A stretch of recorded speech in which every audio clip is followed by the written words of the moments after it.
Hello दोस्तों, कैसे हैं आप सभी। आप सभी का स्वागत करता हूं। Very good morning to all of you. India के number 1 study channel wifi study पर पार्ट ऑफ एन अकेडमी।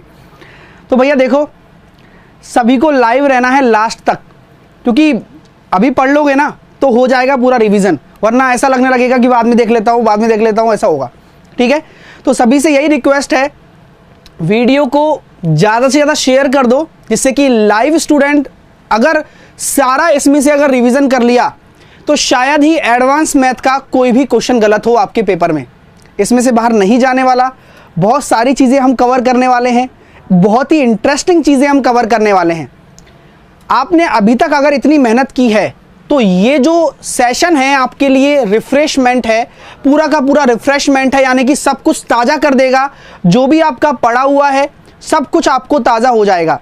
तो आपसे यही रिक्वेस्ट करूंगा कि प्लीज़ शेयर कर दीजिए इस वीडियो को और लाइक भी कर दीजिए, क्योंकि मैं रुकने वाला नहीं हूं इसके बाद में, क्योंकि बहुत सारी चीज़ें हैं जो मैं आपको बताने वाला हूं।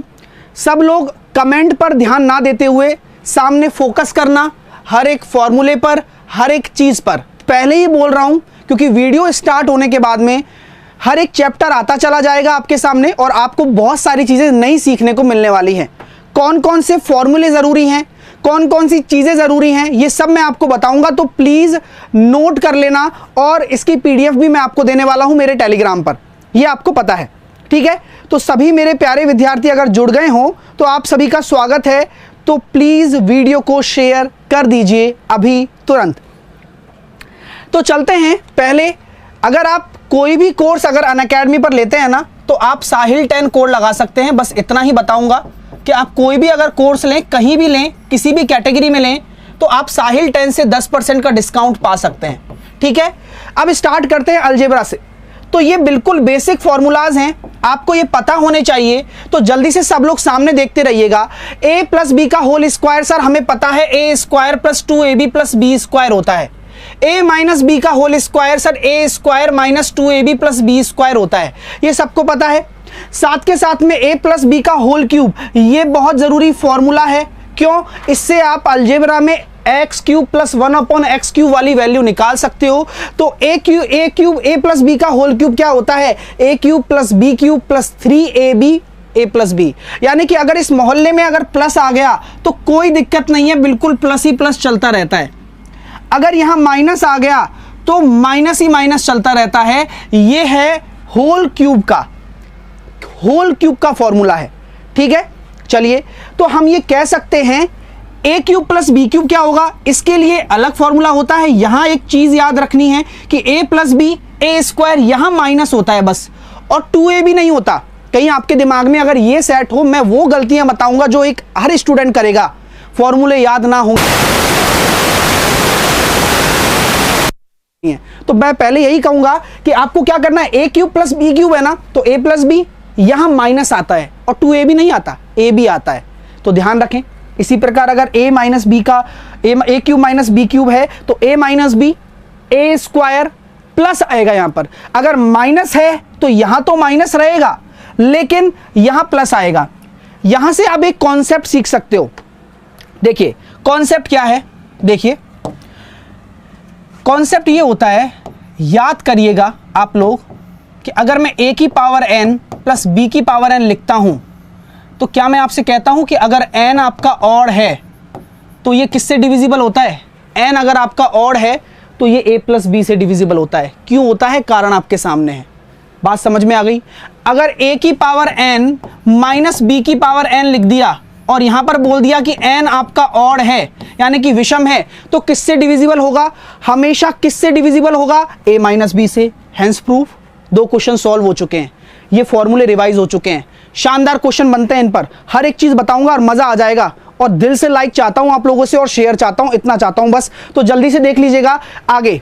अगर मैं आगे की बात करूं तो अलजेब्रा में एक चीज होती है कि x प्लस 1/x बराबर अगर 2 है तो x बराबर 1 रखने पर ही आएगा। और ये ध्यान रखना मेरे प्यारे स्टूडेंट, हमेशा ये जो वैल्यू होती है ये मिनिमम वैल्यू होती है, ये हमेशा मिनिमम वैल्यू होगी कोई भी फंक्शन हो। यानी कि यहाँ x प्लस 1/x 2 है ना, तो ये मिनिमम हो सकता है बस x बराबर 1 पर। बस इतना सही काम होना चाहिए। यहां पर हो गया क्लियर। ठीक है। आगे x प्लस 1/x बराबर अगर p है और अगर इसको सेम पावर के, यानी कि अगर 1 पावर है यहां पर और प्लस से माइनस में कन्वर्ट करना है, ये p है तो p स्क्वायर माइनस 4 होगा, और माइनस से प्लस में कन्वर्ट करना है, यानी कि यहां माइनस दे रखा है और यहां प्लस दे रखा है, तो यहां प्लस आ जाएगा। आपको क्लियर रखनी है यहां पर। इसी प्रकार ऐसा नहीं है कि केवल 1 पावर में होता है, अगर nth पावर भी आप डाल देते हो तो भी यही होने वाला है। फॉर एग्जाम्पल, साथ के साथ हम एग्जाम्पल भी क्लियर करते चलेंगे।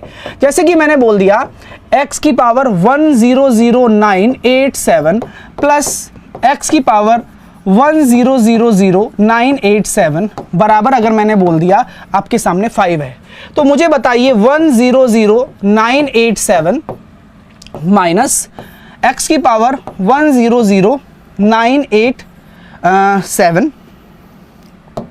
है ना, 987, ये कितना होगा। तो मैंने क्या कहा था कि n कुछ भी हो, लेकिन अगर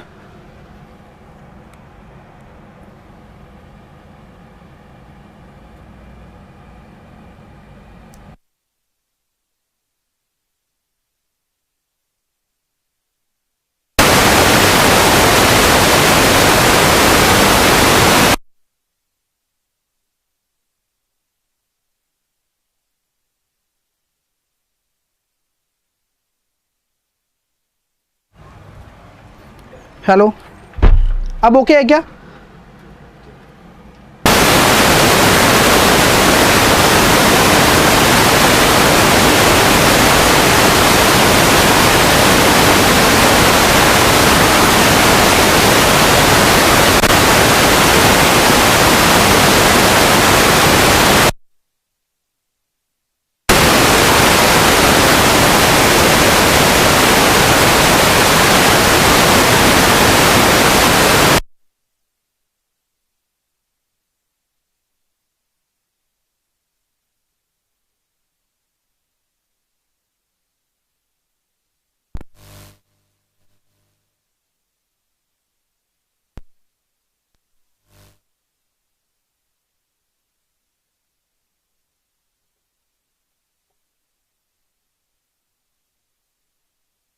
हेलो हेलो हेलो हेलो, चलिए डन है, ठीक है, चलिए कोई बात नहीं, वीडियो को शेयर वेयर कर दो अच्छे तरीके से, कोई बात नहीं है ना, चलता रहता है, इशू है, अच्छी चीज़ें करेंगे तो होगा, ठीक है ना। तो ध्यान रखिए इसका आंसर आपको क्या मिलेगा, इसका आंसर आपको क्या मिलने वाला है। तो मैं यहाँ कह सकता हूँ आप लोगों से कि सर अगर ऐसा है तो ये हो जाएगा p स्क्वायर माइनस का 4, तो p स्क्वायर माइनस का 4 कितना हो जाएगा, 25 माइनस 4 यानी कि √21। तो ये छोटी छोटी चीज़ें हैं जो आपके बड़े बड़े क्वेश्चंस में काम आती हैं और आएंगी भी, ठीक है मेरे प्यारे स्टूडेंट्स। समझ में आ गया सबको, सबको क्लियर हो गया क्या, जल्दी से मुझे बता दे, ठीक है। चलिए अब ये क्वेश्चन होता है इस तरह की, ये आपका एक थ्योरम बनती है कि अगर मान के चलिए x प्लस 1/x बराबर अगर 1 आ जाए, तो ये जैसा दिख रहा है अगर एग्जामिनर आपको अलग तरीके से दे दे, जैसे कि मैं इसको इधर गुणा करता हूं x स्क्वायर प्लस 1 और इसको मैं इधर ले गया, यानी कि इस तरह की मैंने आपको एक इक्वेशन दे दी कि x square minus x plus 1 बराबर 0, तो क्या पता आपको दिखे नहीं, लेकिन दिखने का बात ये ऐसा है कि आपको ये बनानी भी पड़ सकती है, यानी कि हमेशा जरूरी थोड़ी है कि चीज आपको दिख जाए, आपको ये बनानी भी पड़ सकती है, यानी कि अगर x का डिवाइड करोगे तो ये बन जाएगा। तो कभी भी x प्लस 1/x बराबर अगर 1 होता है तो x क्यूब बराबर क्या हो जाएगा, माइनस का 1 हो जाएगा, और इनकी पावर्स में अगर 3 का अंतर है तो वो 0 हो जाता है, क्योंकि अगर 1 इधर लेकर आओगे तो किसी की भी पावर भी 0 हो तो वो हमेशा 1 होता है। तो क्यों ना हम x की पावर 0 लेके 3 का डिफरेंस निकाल लें, तो आंसर हमेशा क्या होगा, 0 आएगा। चीजें बात समझ में आ रही हैं। चलिए x प्लस 1/x बराबर अगर √3 आ जाए तो क्या होगा, इसको हम ये भी लिख सकते हैं, एग्जामिनर आपको ये भी दे देगा, तो ये दे देगा तो परेशान होने की जरूरत नहीं है, ये वही होता है, या तो ये दे दे या फिर ऐसा दे दे, तो हमेशा x की पावर 6 बराबर -1 होगा और दोनों पावर्स में अंतर आपका क्या हो जाएगा, 0 हो जाएगा। ठीक है मेरे प्यारे स्टूडेंट्स, समझ में आ रही है बात, सबको क्लियर हो रहा है सब कुछ। चलिए बहुत अच्छे तरीके से अगली स्लाइड ये लीजिए, इंपॉर्टेंट आइडेंटिटीज। ध्यान से सामने फोकस रखना दोस्तों, क्योंकि बहुत सारी और बहुत ही प्यारी आइडेंटिटीज मैं पढ़ाने वाला हूं आप लोगों को। चलिएगा, तो ये हमारा ऑलरेडी डन हो चुका है A cube plus B cube. क्या है? ए प्लस बी का A square plus B square minus A B. A cube minus B cube क्या हो जाएगा? A minus B A square plus B square plus A B, क्योंकि minus होता है तो यहां प्लस आता है और 2ab नहीं आता, ए बी आता है। ठीक है, a प्लस बी का whole square, A plus B plus C का होल स्क्वायर। ये बहुत काम की प्रॉपर्टी है कि a plus B plus C का होल स्क्वायर क्या होता है? A square plus B square plus C square.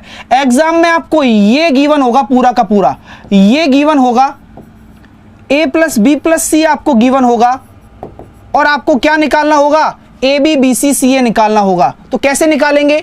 आप a plus B plus C का होल स्क्वायर कर देंगे और उसमें से ये डायरेक्टली घटाकर अपॉन 2 करेंगे तो आपका आंसर आ जाएगा। ये सारी वो चीजें हैं जो आपके एग्जाम में डायरेक्टली पूछी जाती हैं और इनका उपयोग भी बहुत होता है। अब आगे की मैं अगर बात करना चाहूं आप लोगों से, तो ये आपको पता होना चाहिए कि A square B square C square, A B B C C A, ये क्या होता है सर? इसके बारे में भी हमें कुछ बता दीजिए विस्तार में। अगर A square plus B square plus C square A B B C C A, ये अलग से बताया मैंने। आप ये सोच रहे हो कि सर ये तो हमने क्यूब के फॉर्मूले में देखा है लेकिन ये नहीं देखा, तो इसको भी आप अपने दिमाग में रख लो, क्योंकि पेपर में इसमें से भी क्वेश्चन आ सकता है आपके बार। ये क्या होगा? 1/2 ए प्लस बी का whole square, B plus C का होल स्क्वायर और सी प्लस ए का होल स्क्वायर। आप जिस तरह से इसको सोच रहे हैं ये वो वाली चीज नहीं है, ये वो वाली चीज नहीं है, ये अलग फॉर्मूला है जो बनता है आपका कि A square plus B square plus C square, जिसमें plus A B B C C A हो, तो क्या हो जाएगा? 1/2 ए प्लस बी का whole square, B plus C का होल स्क्वायर और सी प्लस ए का होल स्क्वायर। और जिसकी आप बात कर रहे हो वो ये वाला है जो काम आएगा। बताएंगे हर एक चीज, इन सबको नोट करके और रिवाइज कर लेना बहुत अच्छे तरीके से। अगर सर ऐसा हो तो क्या होता है? 1/2 ए माइनस बी का होल स्क्वायर, बी माइनस सी का होल स्क्वायर और सी माइनस ए का होल स्क्वायर। याद करो ये कहां से आया, याद करो ये कहां से आया। ये वहां पर यूज हुआ था जहां पर हम A cube plus B cube plus C cube minus 3abc करेंगे। हर चीज बताऊंगा। मजा आ रहा है तो लाइक करते रहना, क्योंकि वही स्टूडेंट को यहां बहुत अच्छे से क्लियर होने वाला है जो इतने दिन से मेरे साथ में मिलकर मेहनत कर रहा था, चाहे वो यहां हो चाहे वो अनअकैडमी पर हो। कोई इशू नहीं है, बस अच्छे से पढ़ते रहिए। सामने देखिए, अगर x प्लस 1/x का whole square minus x minus 1/x का होल स्क्वायर हो जाए ना, तो हमेशा 4 के बराबर कर देना। ये वही कॉन्सेप्ट है, a प्लस बी का whole square minus a minus B का होल स्क्वायर क्या होता है? 4ab होता है। याद करो, हाँ हो गया होगा याद, मुझे पक्का पता है, ये याद होगा, ये वही चीज है। अब यहां ab क्यों हुआ 1? क्योंकि x और 1/x है, कट जाएगा, इसलिए ab आपका हो जाएगा 1। ये फॉर्मूला बहुत जरूरी है, a plus B plus C का होल क्यूब, ये सबसे ज़रूरी फॉर्मूला है। एग्जाम में इस पर डायरेक्टली क्वेश्चन आने वाला है, ये निश्चित तौर पर लिख के रख लीजिए, क्योंकि जो जो मैं बता रहा हूँ ना, इसमें से डायरेक्टली क्वेश्चन आपको देखने को मिलने वाला है। तो इसने ये आपने बहुत कम बार पढ़ा होगा, इसलिए इसको याद रखें। ये क्या होगा? A cube plus B cube plus C cube plus 3a plus B into B plus C into C plus A, 3a plus B into B plus C into C plus A. ये बहुत ही ज़्यादा ज़रूरी formula है, note down कर लेना सारी चीज़ों को। और मज़ा आ रहा है ना फॉर्मूला में, ये भी बताते रहना, जिससे कि मुझे प्रोत्साहन मिलता रहे, मुझे मोटिवेशन मिलता रहे, लाइक करके भी शेयर करके भी प्लीज़। तो उम्मीद करता हूँ यहाँ तक क्लियर हो गया होगा। अगला कॉन्सेप्ट, अभी कभी ऐसा क्वेश्चन आपके एग्जाम में आ जाता है, अगर कभी आपका ऐसा क्वेश्चन आपके एग्जाम में आ जाए तो क्या करेंगे? x बराबर 2ab, ये आता है, याद करो, x बराबर 2ab upon a plus B. तो इसकी वैल्यू आपसे ये पूछी जाती है हमेशा, और बहुत ही बड़ा एक्सप्रेशन बनता है। लेकिन ध्यान इस बात का रखें कि इसका आंसर ऑलवेज 2 होगा, और यहां पर अगर 4ab हो गया तो कोई फर्क नहीं पड़ता, यहां पर 2a 2b हो जाएगा, माइनस 2a माइनस 2b हो जाएगा, इसका आंसर भी 2 होगा। तो ये डायरेक्टली आप आंसर दे सकते हैं 1 सेकंड में, अब अगर ये प्रश्न आता है तो, और ये डेफिनेटली देखने को मिल सकता है। अब अगली चीज चल रही है, अगली चीज क्या है ये जरा देखिए। x प्लस 1/x बराबर अगर p है तो x square plus 1/x square होता है p स्क्वायर माइनस 2।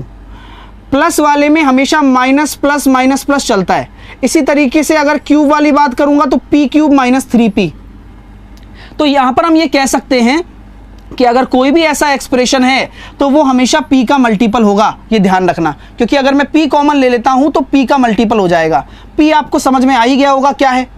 4 निकालेंगे तो हम जानते हैं स्क्वायर का p स्क्वायर माइनस 2 लगा देंगे। 5 निकालेंगे तो 5 कैसे निकालना है, पावर 2 और पावर 3 का मल्टीप्लिकेशन करके माइनस कर देना सिंगल पावर को। तो ये सारे कॉन्सेप्ट हैं, आप दिमाग में डायरेक्टली इसको याद रख सकते हैं। चलिएगा, ठीक है। अगला क्वेश्चन, अगला थ्योरम, अगला कॉन्सेप्ट, अगली आइडेंटिटी ये लीजिए जो मैं जरूरी बता रहा था।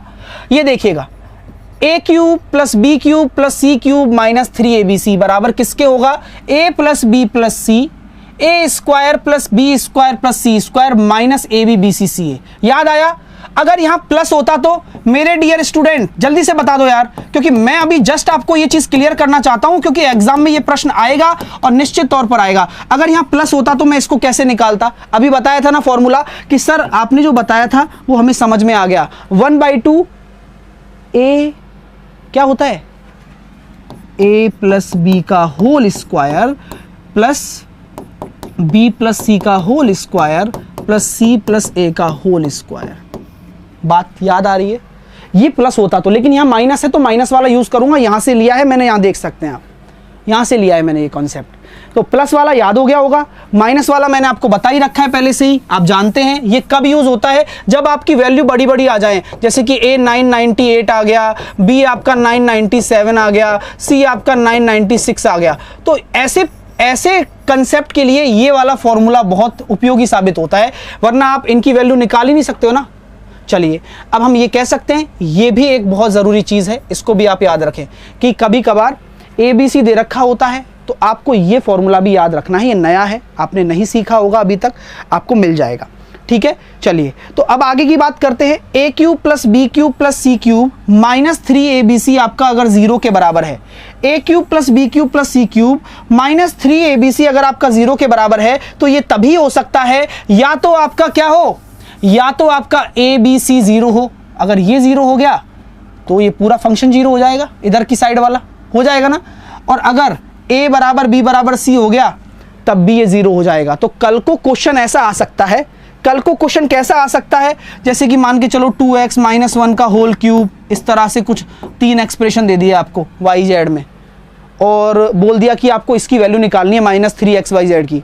क्या पता वो 0 हो रहा हो, x की वैल्यू निकल कर आ जाए। हाँ, तो यहाँ पर आप क्या कह सकते हैं, या तो इन तीनों को बराबर कर दो या फिर a प्लस बी प्लस सी 0 कर दो। तो कंसेप्ट समझ में आ रहा होगा जो स्टूडेंट पढ़ रहे होंगे, और अच्छा लग रहा है तो लाइक करना बनता है ना।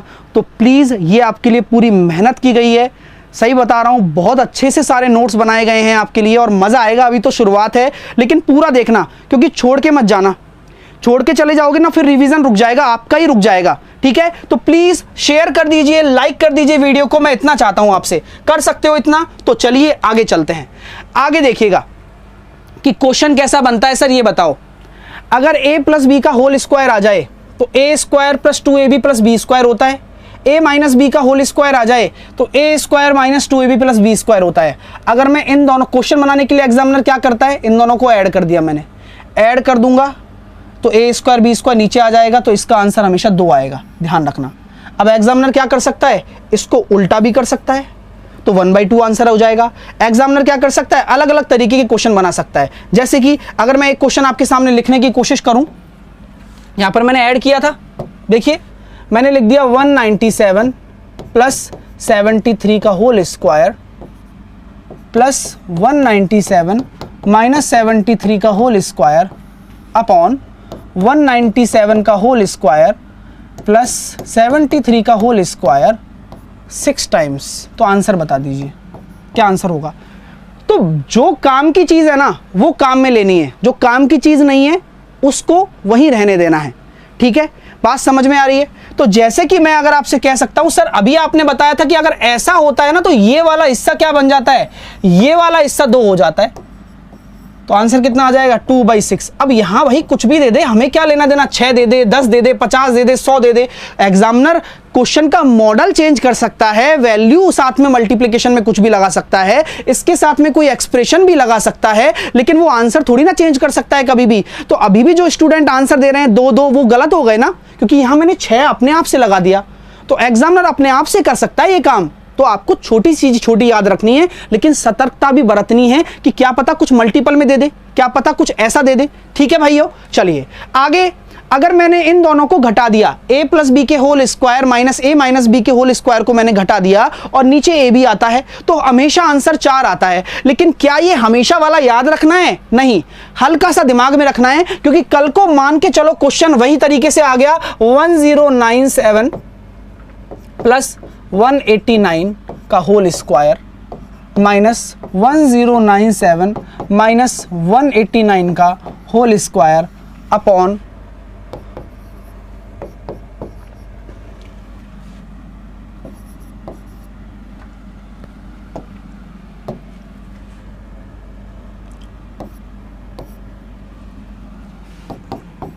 क्या हो जाएगा आंसर? अब बताओ। मैंने चेंजेस किए हैं, मैंने अब एग्जामिनर के हिसाब से क्वेश्चन बना दिया। मुझे पता है भाई, मैं इसका मान जानता हूं सर, मुझे इससे मतलब है, इसकी वैल्यू 4 होती है। अब बगल में 2/5 आ रहा है, तो मैं क्या कर सकता हूं? तो आंसर कितना आ जाएगा? 8/5। कभी कभी उल्टा भी कर सकता है, कभी कभी वो उल्टा भी कर सकता है, क्योंकि इसका आंसर तो 8/5 आएगा, क्योंकि इसकी वैल्यू 2, इसकी वैल्यू 4 होती है। माइनस वाला आ जाए तो वैल्यू ज्यादा होती है, प्लस वाला आ जाए यानी कि ऐड करोगे तो 2 ही होता है। ये सब कॉमन सेंस वाली बात है। अभी ये बता रहा हूं जिससे कि रिवीजन हो जाए, अगर पढ़ा हुआ है तो। अगर नहीं पढ़ा हुआ है तो डब्बा तो पूरा गोल है ना, कहीं से भी देख लो। समझ में आ रही है बात? तो चलिए, तो समझ में आनी चाहिए चीजें। अब ये उल्टा भी कर सकता है, एग्जामिनर बहुत खिलाड़ी आदमी है भाई, है ना। चलो मैं ऐसे क्वेश्चन आपको कराऊंगा वैसे आगे, है ना। तो अगला देखिए, नेक्स्ट क्या बनता है? जल्दी से बताओ। a cube plus B cube, ये आप जानते हैं ना, दिमाग लगा लीजिए, इस पे क्वेश्चन बनेगा, इस पे क्वेश्चन बन जाता है। आपको पता है कि अगर प्लस वाले पे क्वेश्चन बनाना है तो ऐसे बनता है सर, कि अगर इसको तो नीचे ले आता है भाई साहब और a प्लस बी पूछ लेता है, तो ये भी एक फॉर्मेट बन गया। a माइनस बी वाले पे क्या करता है? उसको नीचे ले आता है, इसको नीचे ले आएगा, a माइनस बी आंसर आ जाएगा। फॉर्मेट है, हर चीज का फॉर्मेट है। ठीक है, चलिए अब ये दोनों एक्सप्रेशन आपको पता है ना, होल क्यूब वाले। a cube plus a plus B का होल क्यूब क्या होता है? a cube plus B cube plus 3ab a plus B into में a माइनस बी का whole cube, a cube minus B cube minus 3ab into a minus B. देखते रहोगे ना तो भी याद रहेगा, ध्यान रखना इसलिए। ठीक है, तो यहां पर हम ये कह सकते हैं, कि भैया कॉन्सेप्ट देखिएगा, अगर मैंने इन दोनों को जोड़ दिया, लो आज तक आप दूसरी चीज जोड़ते आए, मैंने अगर होल क्यूब्स को भी जोड़ के एक्सप्रेशन बना दिया तो घबराने वाले घबरा जाते हैं, बिल्कुल घबराएंगे। और सामने क्या आ रहा है? 2a cube plus 6ab square. मैंने यहां से 2a कॉमन ले लिया और a स्क्वायर 3b स्क्वायर बना दिया। क्वेश्चन बन गया ना, तो क्वेश्चन नहीं होता है स्टूडेंट से। क्यों? क्योंकि ऐसा बात है, देखो अगर मैंने यहां क्वेश्चन दे दिया 97 प्लस, है ना, 97 प्लस 83 का होल क्यूब प्लस 97 माइनस 83 का होल क्यूब अपॉन 97 का स्क्वायर प्लस 3 इंटू 83 का होल स्क्वायर, है ना। तो आंसर क्या आ जाएगा बताओ? अरे मजा आ जाएगा भाई साहब, सही बता रहा हूं मैं। ऐसी ऐसी चीजें सीख लोगे। अब ये एक्सप्रेशन है, देख के घबरा गए, अरे भाई होल क्यूब वाला एक्सप्रेशन है, उसको ऐड कर रखा है। होल क्यूब वाला एक्सप्रेशन है, उसको ऐड किया हुआ है। मेरे प्यारे भाई, जो पीडीएफ कह रहे हैं ना, मैं उनसे एक ही बात कहूंगा, हजारों पीडीएफ मिल जाएंगी, लेकिन पढ़ना लाइव बहुत जरूरी है। कितनी पीडीएफ पढ़ी होंगी तुम्हारे पास? तो तुम अभी भी पीडीएफ कर रहे हो। पीडीएफ पे कुछ नहीं रखा है, लाखों पीडीएफ हैं गूगल पे, लाखों पीडीएफ हैं। पढ़े हो क्या? नहीं। तो जो पढ़ा रहा हूं उस पर ध्यान दे लो यार, बता रहा हूं, मजा आ जाएगा पेपर में। तो इसका आंसर क्या होगा सर? ए ये है हमारा, जो आगे वाला होगा वो ए होगा, बड़ा भी होगा, ध्यान रख सकते हो। तो आंसर क्या होगा? 2a हो जाएगा, यानी कि 97 इंटू 2 आपका आंसर आ जाएगा 194। बात समझ में आ रही है? इसी तरह से सेम कॉन्सेप्ट पे इसको उल्टा भी कर सकता है। अगर इसको उल्टा करके कोई क्वेश्चन बनाता हूं मैं, जैसे कि मैंने बना दिया 87 प्लस 74 का होल क्यूब, या बोल देता हूं 3 इंटू 74 का स्क्वायर प्लस 87 का whole square upon 87 plus 74। 87 plus 74 का होल क्यूब प्लस 87 माइनस 74 का होल क्यूब, आंसर क्या आ जाएगा? अब उल्टा ही तो किया है, लेकिन पहचानोगे कैसे? अच्छा सर आपने होल क्यूब्स को प्लस किया है तो 2a वाला होता है, यानी कि आगे वाला जो एक्सप्रेशन जरूरी नहीं है यहां से नहीं पहचान सकते, आप यहां से पहचानोगे कि भाई a ये है माइनस वाले से। समझ में आ रही है बात? इसमें तो प्लस में तो ऊपर इधर उधर कर सकता है, पहचानोगे किससे कि a क्या है, इससे। तो आंसर कितना हो जाएगा? 1/2a। बात समझ में आ रही है? मजा आ रहा है क्या? जल्दी से बताओ। 87 है भाई, वो 97 नहीं है, तो आंसर कितना हो जाएगा? 174, 1/174। मज़ा आ गया? ठीक है, चीज़ें क्लियर हो रही हैं। और जो स्टूडेंट कह रहा है सर याद रखना है, कि याद तो अपने आप ही हो जाएंगे अगर इतने दिन से पढ़ते आ रहे हो। रिफ्रेशमेंट, मैंने क्या बोला? ये एक क्या है? एक रिफ्रेशमेंट है एग्जाम से पहले, शानदार। और हमेशा देख के जाना, ये एक जो वीडियो बन रही है ना, ये आप हर स्टूडेंट को शेयर करना, ये आपका काम बनता है। और इतनी मेहनत को अगर आपको फल देना है ना, तो ये आपको करना पड़ेगा। आगे चलते हैं। अगला एक्सप्रेशन, अगर मैं इसको घटा दूं तो घटाने पर क्या होगा? पता लग जाएगा कि सर माइनस हो रहा है। अब यहां माइनस आ गया ना, तो देखो बी से मतलब होता है, हमें माइनस आ गया तो बी से मतलब होता है। बाकी नीचे वही सब कुछ सेट है मामला, उसको कोई दिक्कत नहीं है। 2b आंसर आता है अगर माइनस आ जाएगा तो। इतना ही कर सकता है, और कुछ नहीं करेगा आपके साथ में। तो मज़ा आ रहा हो तो लाइक वाइक करो यार, सभी स्टूडेंट लाइक करो। कीप शेयरिंग, कीप लविंग, जल्दी से करते रहिएगा। इतनी प्यारी प्यारी चीज़ें हैं जो आप पढ़ रहे हो, सीख रहे हो, ये बहुत ज़्यादा ज़रूरी है। ठीक है, चलिए अगला प्रश्न ये रहा। ऐसे क्वेश्चन बनते हैं, जल्दी से आंसर देते रहो।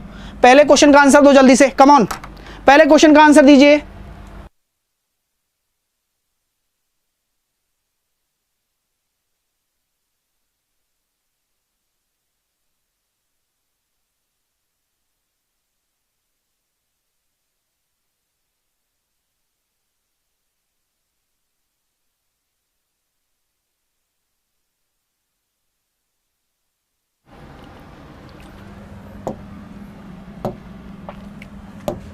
ए प्लस बी का होल स्क्वायर माइनस ए माइनस बी का होल स्क्वायर, यहाँ क्या होता है? 4ab होता है।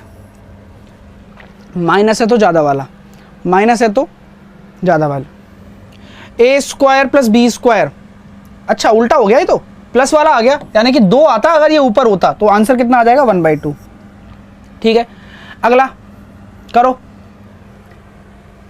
ए इंटू बी, ये भी कुछ हो रहा है शायद, क्या हो जाएगा? 1/4। क्यों? उल्टा हो रहा है ना, देख लो, माइनस वाला आ रहा है, माइनस वाला होता है तो ज़्यादा वाला आंसर होता है, लेकिन उल्टा है। 4ab तो नीचे आता है ना, तो ऊपर करेंगे तो 1/4 आंसर आ जाएगा। अब ये क्या है? A cube minus B cube, ये ए माइनस बी, तो कितना होता है? A square minus A B होता है plus A B plus B square होता है, और ए बी और ऐड कर दिया है आपने, तो ये क्या बन जाएगा? ए प्लस बी का होल स्क्वायर। तो ए प्लस बी कितना हो जाएगा? 43 प्लस 21, तो 64 का whole square, 4096। Option number C 4096 will be your right answer. ठीक है, नेक्स्ट। तो इस तरीके के आपके क्वेश्चन बन सकते हैं एग्जाम में। नेक्स्ट, डायरेक्ट याद रखने योग्य बातें, डायरेक्ट याद रखोगे तो ज़्यादा मज़ा रहेगा, है ना। और पता होना चाहिए हर स्टूडेंट को, प्लस होता है ना तो minus plus minus plus minus plus ऐसे चलता है, और अगर माइनस होता है ना तो हमेशा प्लस। ये बात ध्यान रखनी है, बस ज़रूरी चीज़ ये है, वरना रह जाएगी बात, है ना। मैं इसको हटा देता हूँ जिससे कंफ्यूज ना हो आप, क्योंकि फिर टिक लगाने से क्या होता है? माइनस दिख जाने लग जाएगा ना। तो आप ध्यान रखिए, x प्लस 1/x बराबर p है, तो x square plus 1/x square होता है p square minus 2। x cube plus 1/x cube होता है p क्यूब माइनस 3p। ये आप आंख बंद करें, जो भी स्टूडेंट, मुझे पता है अगर मैंने आपको पढ़ाया है तो मैंने ये सारी चीज़ें आपको बोली हैं, लिखाई हैं, तो आंख बंद करके एक बार रिवाइज कर लें, जिससे कि सारा काम आसान हो जाए पेपर में। तो x प्लस 1/x बराबर अगर p है तो x square plus 1/x square, plus है तो सारे प्लस होंगे, और माइनस है तो केवल इवन वाले प्लस होंगे, ऑड वाले माइनस होंगे। ध्यान रखना, ये छोटी छोटी चीजें हैं, केवल इवन वाले प्लस होंगे, ऑड वाले सारे माइनस हो रहे हैं। देखो सारी बात समझ में आ रही है, चीजें क्लियर हो रही है। तो यहां पर हम ये कह सकते हैं p cube minus 3p, x की पावर 4 प्लस 1/x की पावर 4 अगर हमें करना है तो ये क्या हो जाएगा? p की power 4 minus 4p square plus 2p0। Power देखो दो रिड्यूस हो रही है, 4 से 2 गया और फिर 0 हो गया, 4 से 2 गया 0 हो गया। इसी तरीके से 5 में देखो 3 गया फिर 1 हो गया, दो रिड्यूस हो रही है, तो p की power 5 minus 5 p cube plus 5p, आप इसको दिमाग में रखें, आपकी बहुत हेल्प रहेगी, बहुत हेल्प आएगा, बहुत काम आएगा। अगली चीज, याद रखने योग्य बिंदु, तो आपको साफ साफ दिख रहा है ना हर एक चीज। ये क्या कर रहा हूं मैं आपको, ये बता रहा हूं, ब्रह्मास्त्र हैं सारे, ये ध्यान रखना, क्योंकि जो स्टूडेंट को इसकी यूटिलिटी पता है ना वो एग्जाम फोड़ कर आएगा। अब देखिए, अगर x प्लस 1/x बराबर अगर p आ जाए तो कभी भी आपको 123 अगर आपके व्यंजक में दिख जाए, 322 दिख जाए, ये तभी पॉसिबल है जब p बराबर 3 होगा और x की पावर 5 और x की पावर 6 होगा। बात समझ में आ रही है कि कभी भी ऐसा एक्सप्रेशन आपको एग्जाम में दिख जाए कि आपको दे दिया 322, तो ये आपके दिमाग में सेट होना चाहिए कि अच्छा कि मुझे x प्लस 1/x बराबर 3 ये दे रखा है, 3 दे रखा है। तो और प्रश्न में ऐसे पूछ लिया कि x की पावर 6 प्लस 1/x की पावर 6 322 होगा, दिमाग में होगा। तो एक जनरल आइडिया दे रहा हूं, निकालना आता है आपको, कैसे निकालेंगे, स्क्वायर करके क्यूब कर देंगे या क्यूब करके स्क्वायर कर देंगे, बड़ी बात कुछ भी नहीं है, बड़ी बात कुछ भी नहीं है, ये सारी चीजें बड़ी बात नहीं है दिखाना, लेकिन दिमाग में सेट होना बड़ी बात है। तो याद रखें कि अगर 123 आ जाए तो पावर 5 में बनता है, अगर p बराबर 3 हो, एक 322 आ जाए तो पावर 6 में बनता है। इसी तरीके से ये जो यूजफुल डेटा है ना वो बता रहा हूं मैं आपको। 194 आएगा, ये तब आएगा जब x प्लस 1/x बराबर आपका 4 हो जाएगा, पावर 4 में बनेगा, ये पावर 5 में क्या बनता है, 724 बनता है। अगर x प्लस 1/x बराबर अगर आपका 5 है तो पावर 4 में बनता है 527 और पावर 5 में बनता है 25। डायरेक्टली पूछा जा सकता है, डायरेक्टली याद रखना, 5-5 सेकंड में क्वेश्चन हो जाएंगे, 5-5 सेकंड में क्वेश्चन हो जाएंगे। भाई जिनको बाउंस कर रहा है उन्होंने साल भर मेहनत नहीं की तो कोई मतलब नहीं है ना, मेहनत करके आओगे तो बहुत सारी चीजें, इस मेहनत का आपको, मैं जो मेहनत कर रहा हूं वो आपको नहीं दिख रही होगी, क्यों, क्योंकि आपने मेहनत नहीं की है। तो जिनको बाउंस कर रहा है बाउंस होता रहेगा, कोई बड़ी बात नहीं है, ठीक है ना। तो चलिएगा, और नई भी बात नहीं है, बड़ी और नई कुछ नहीं है, क्योंकि कुछ लोग होंगे जिनको नहीं आ रहा होगा, लेकिन देखिए ये सारी चीजें महत्वपूर्ण है, उपयोगी है। अगर 322 आ जाए तो ये आपको डेटा याद रखना है कि x प्लस 1/x बराबर अगर 7 है तो x cube plus 1/x cube इस 7 के डेटा से 322 होता है। तो क्या पता कल को कोई रिलेशन इनके बीच में भी आपसे पूछ सकता है, पूछ सकता है। Keep learning, keep thinking, keep rutting, समझ रहे हो, तब जाके टॉपर बनता है एक।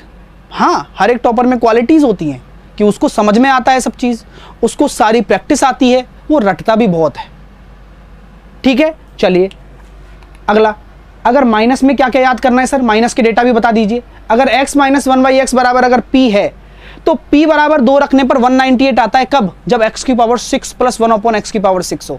399 अच्छा डेटा लग रहा है, कोई एग्जामिनर बहुत अच्छे से दे सकता है, ये कब आएगा, जब x प्लस 1/x बराबर अगर 3 हो गया तो x की पावर माइनस आएगा। क्यों, क्योंकि मैंने बोला था ना माइनस वाले के लिए ऑड वाला माइनस होता है, इवन वाला हमेशा प्लस होगा।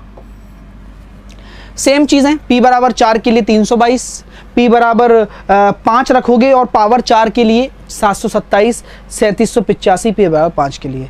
कीप लर्निंग, ठीक है, सारे फॉर्मूले आएंगे भाई धीरे धीरे। अब आ जाइए क्वाड्रेटिक इक्वेशन को पढ़ते हैं। सबको दिख तो रहा है ना, मैं एक बार इसको स्विच करवा लेता हूं, 1 मिनट रुक जाइए, जिससे कि आपको साफ साफ दिख जाए और मैं एक बार मैं एक्सप्लेन कर दूं, ठीक है। चलिए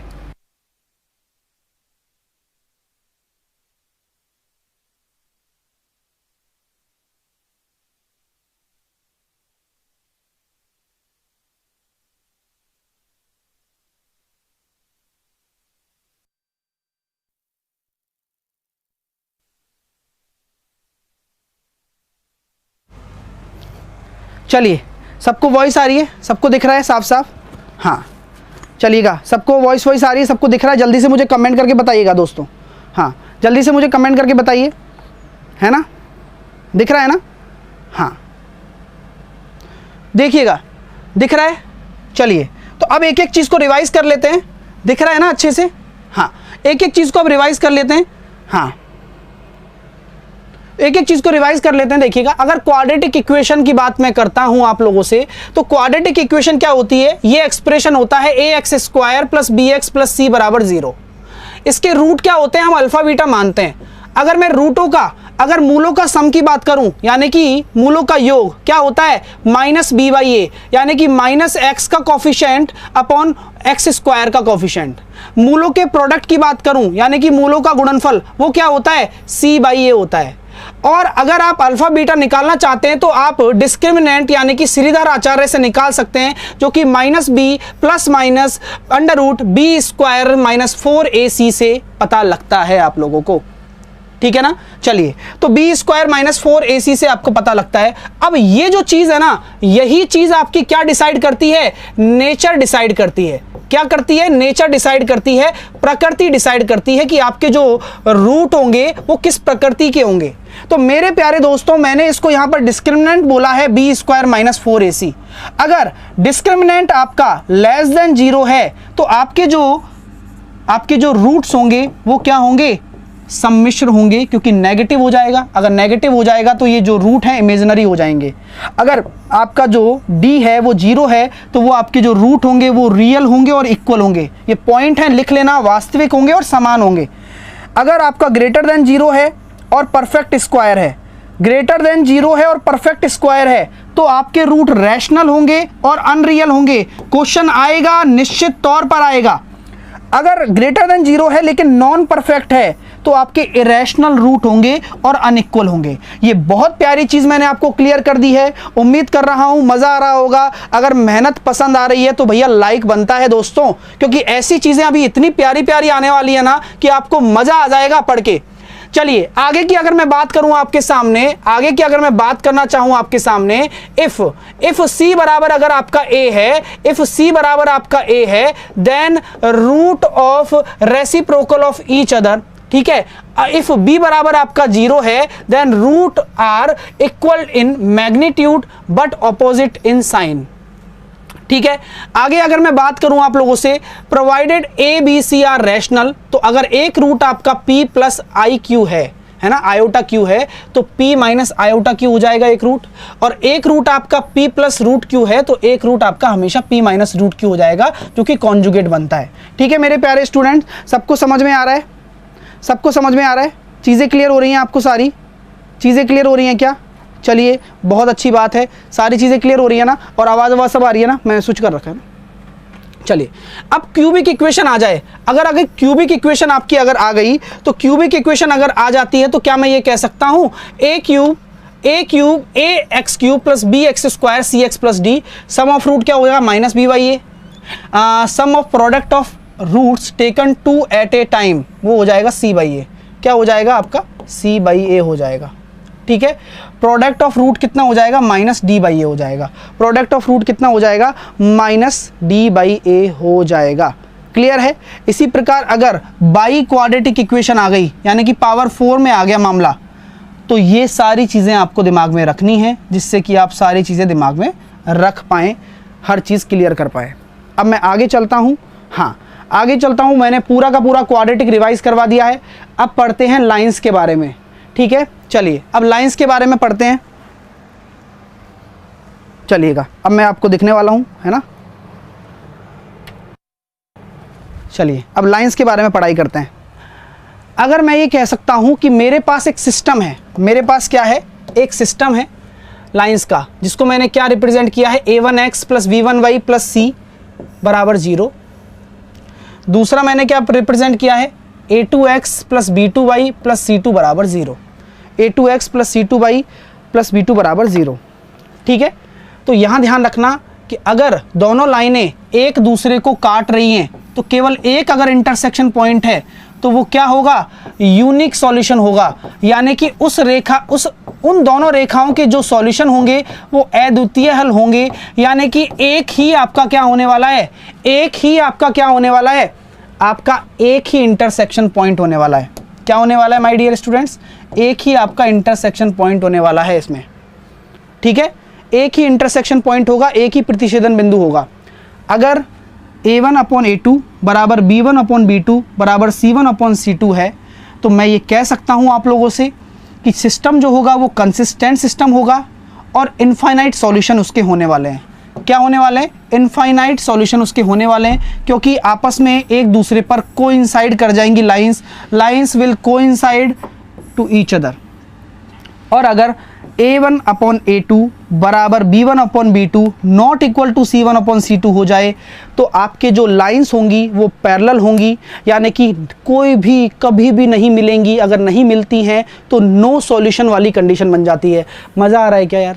बताओ ना यार, चीज़ें क्लियर हो रही है, मज़ा आ रहा है, हर एक चीज़ समझ में आ रही है। चलिए, तो यहाँ मैं बोल रहा हूँ ना हिंदी में, हिंदी करके तुम अपना टाइम वेस्ट कर रहे हो। बस समझ में आ रही है बात? क्योंकि जो चीज़ बन गई है मैं तो उसको बटन से तो हिंदी कर नहीं सकता ना। अब आप समझो इस चीज़ को, ठीक है? क्योंकि ये काम की चीज़ है सारी, और एसएससी का किसी का भी पेपर दे रहे हो तो इतना तो आनी चाहिए भाई इंग्लिश। चलो अब ट्रिग्नोमेट्री पढ़ना स्टार्ट करते हैं। ट्रिग्नोमेट्री क्या होता है हम जानते हैं भैया। देखो, ट्रिग्नोमेट्री में साइन कॉसेक का उल्टा होता है, टेन कॉट का उल्टा होता है, और कॉस सेक का होता है। तभी तो इन दोनों का मल्टीप्लिकेशन 1 आया। Sine square theta plus cos square theta आपका क्या होगा? 1 होता है। Sine square theta plus cos square theta 1 होता है। अगर मैं इसको कॉस स्क्वायर थीटा से डिवाइड कर दूं तो 1 प्लस टेन स्क्वायर थीटा बराबर सेक स्क्वायर थीटा ऐसे बनता है। ये आपका प्रूव हो गया। अगर मैं इसी इक्वेशन को sine square plus cos square theta बराबर 1 को अगर मैं साइन स्क्वायर से डिवाइड कर दूं तो 1 प्लस कॉट स्क्वायर थीटा बराबर कॉसेक स्क्वायर थीटा बन जाएगा। तो ये आपकी तीनों बेसिक आइडेंटिटी होती हैं ट्रिग्नोमेट्री की। अभी तो एक एक चीज़ ऐसी सीखने वाले हो कि बस मज़ा आ जाएगा, ठीक है? हाँ, तो क्लियर हो रहा है। चलिए आगे चलते हैं। ये जानते होंगे बचपन से हमने पढ़ा है लाल बटे कक्का। अगर साइन थीटा बोलूँगा तो लंब बटे कर्ण, कॉस थीटा आधार बटे कर्ण, टेन थीटा लंब बटे आधार, कॉसेक थीटा कर्ण बटे लंब, सेक थीटा कर्ण बटे आधार, कॉट थीटा आधार बटे लंब, ठीक है? तो PHP, PVP, HHB आपका क्या हो रहा है? आपका ये याद रखने योग्य बात है। अगर मैं साइन थीटा पूछूं, कॉस थीटा पूछूं, पता होना चाहिए। क्यों? क्योंकि हम यहाँ कह सकते हैं कि भैया ये जो चीज़ है वो पाइथागोरस प्रमेय होती है, यानी कि यहाँ पर जो भी चीज़ है पाइथागोरस दर्शाती है। और पाइथागोरस होंगे तो जो ट्रिपलेट बनते हैं, तो ट्रिपलेट क्या करता है? पाइथागोरस जो थ्योरम आती है उसको सेटिस्फाई करता है। यानी कि पाइथागोरस थ्योरम के हिसाब से हाइपोटेनियस यानी कि कर्ण का स्क्वायर आपका बराबर होता है परपेंडिकुलर के स्क्वायर प्लस बेस के स्क्वायर के।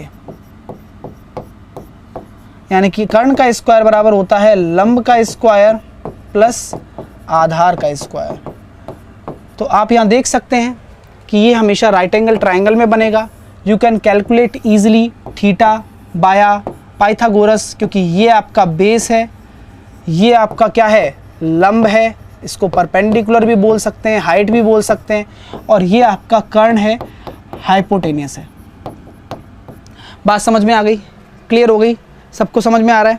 चलिए, तो यहाँ से आपका ट्रिपलेट कैसे बनता है? ट्रिपलेट सर ऐसे बनता है, ज़रा देखिए।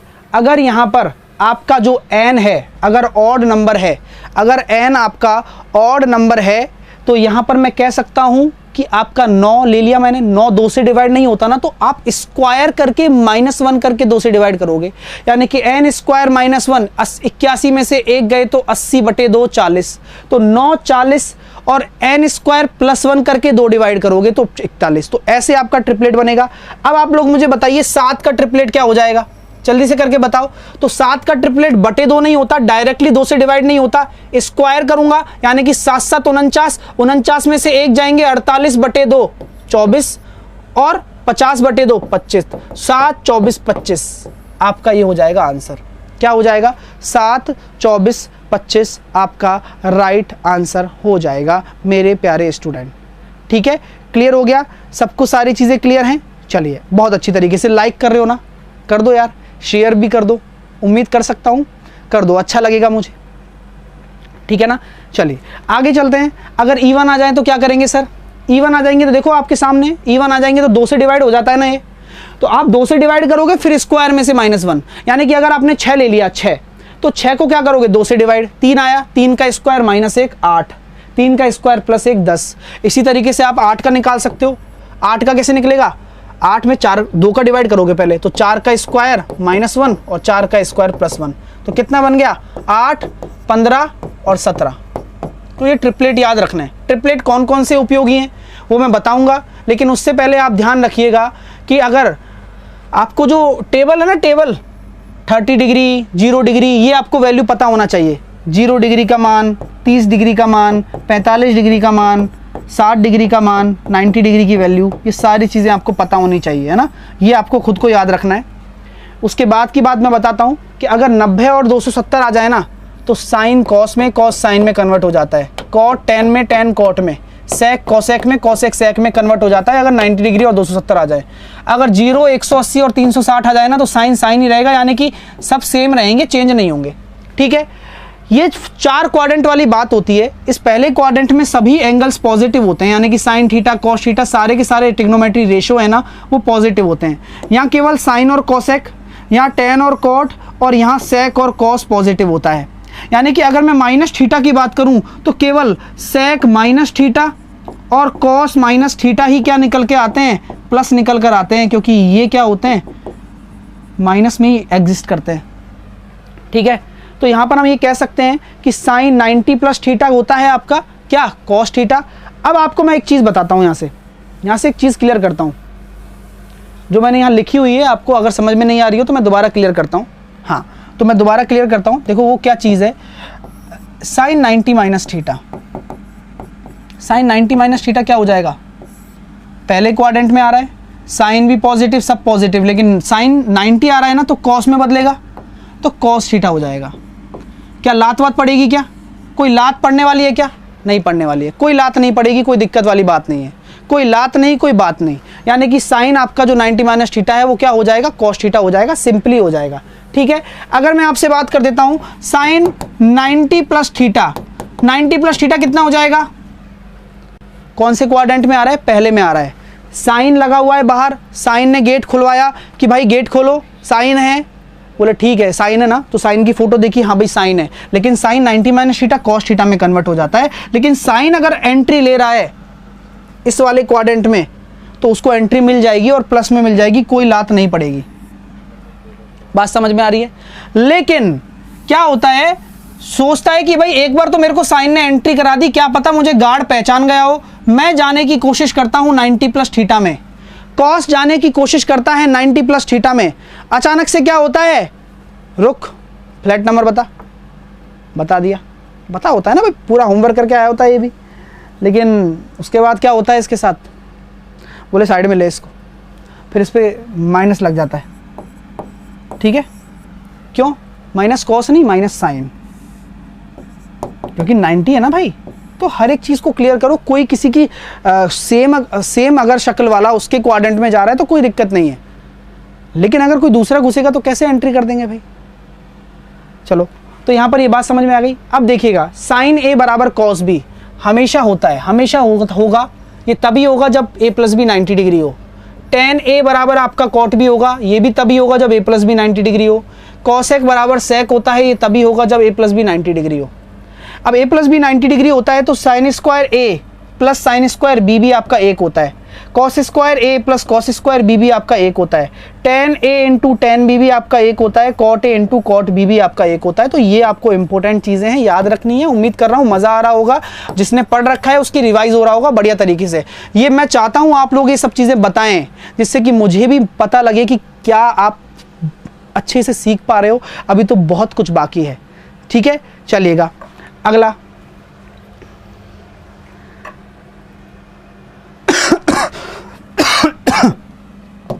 मैं ये कहना चाहता हूं sign theta plus cosec theta अगर 2 है, ये तभी पॉसिबल है जब थीटा आपका 90 डिग्री हो।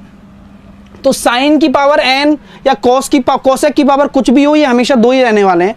सेम टेन प्लस कॉट 2 है तो ये हमेशा 2 ही रहेगा, चाहे पावर कुछ भी आ जाए। क्यों? क्योंकि थीटा की वैल्यू हम क्या रख रहे हैं 45। इसी तरीके से कॉस और सेक बराबर अगर 2 है तो ये 0 पर हमेशा 2 ही रहेगा, चाहे पावर कुछ भी आ जाए, ये बात है।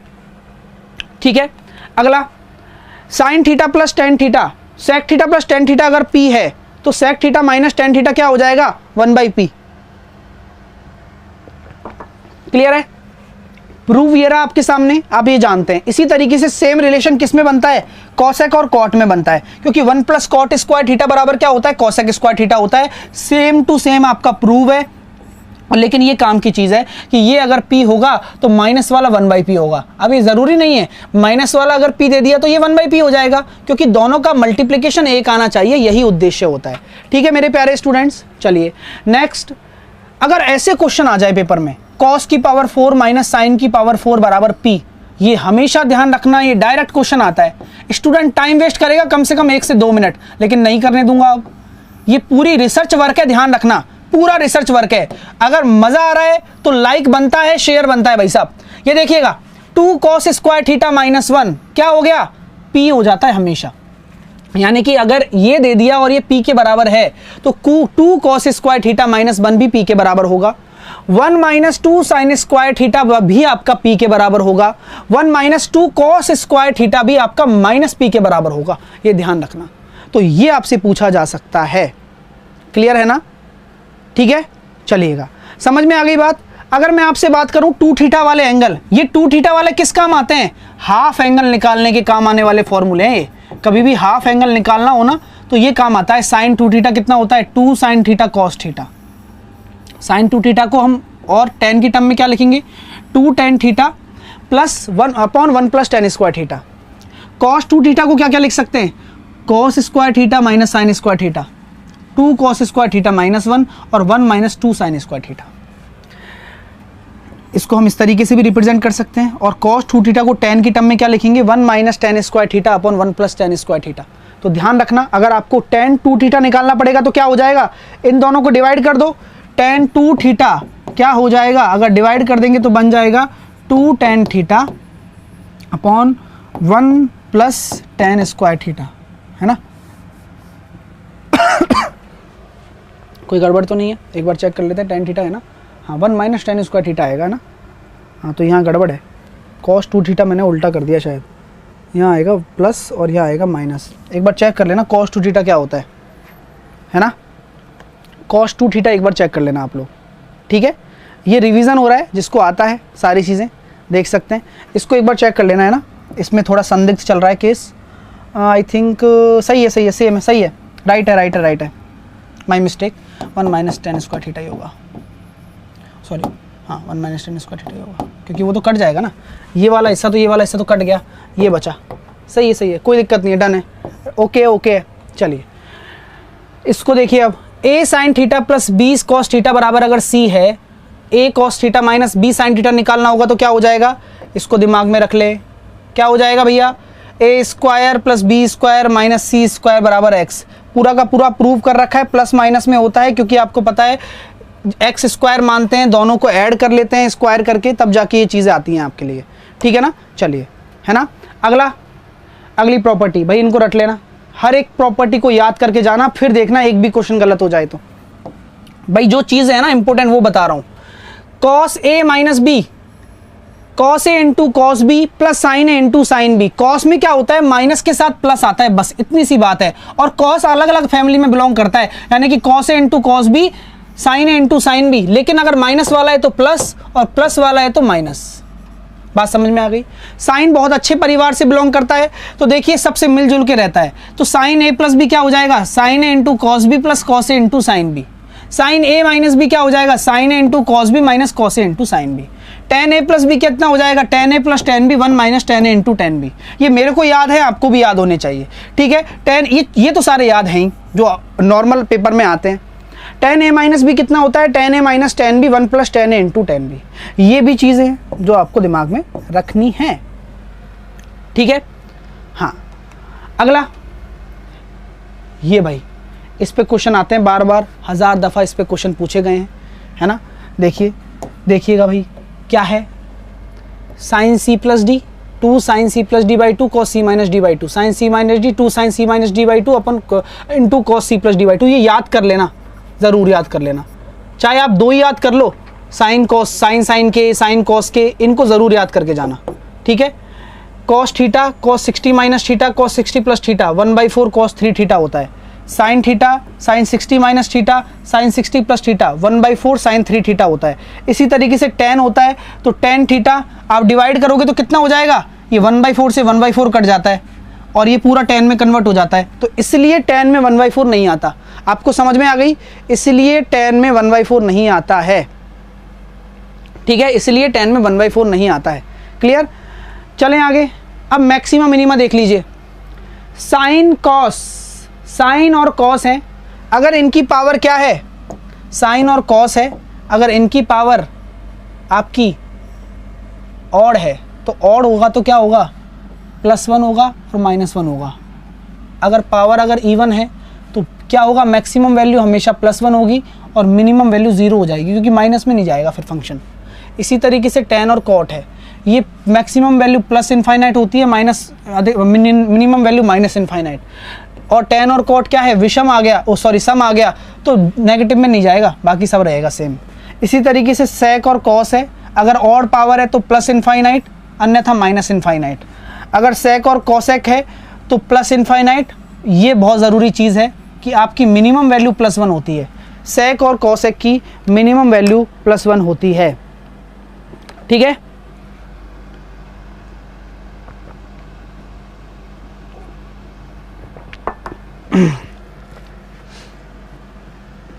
चले अगला प्रश्न। हाँ, समझ में आ रहा है भाई, सबको क्लियर हो रहा है, सबको समझ में आ रही है सारी चीजें। हाँ,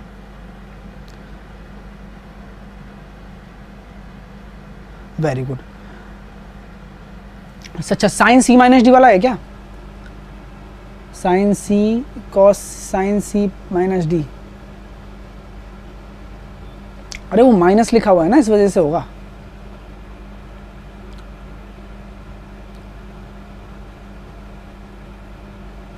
यहाँ शायद कॉस आएगा ना, एक बार इसको चेक कर लेना, चेक प्लीज।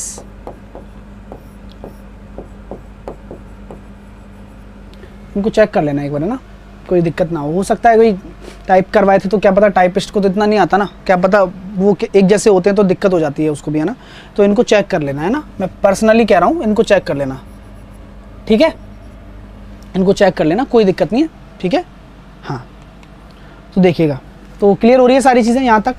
अब ये देख लीजिए, अगर a sin square theta plus b cos square theta है, क्या है, a sin square theta plus alpha और b sin square cos square alpha है, तो हम ये कह सकते हैं जो बड़ा होगा ना, अगर a b से बड़ा है तो a मैक्सिमम हो जाएगा, b मिनिमम हो जाएगा स्क्वायर वाले केस में, और थीटा सेम होना चाहिए।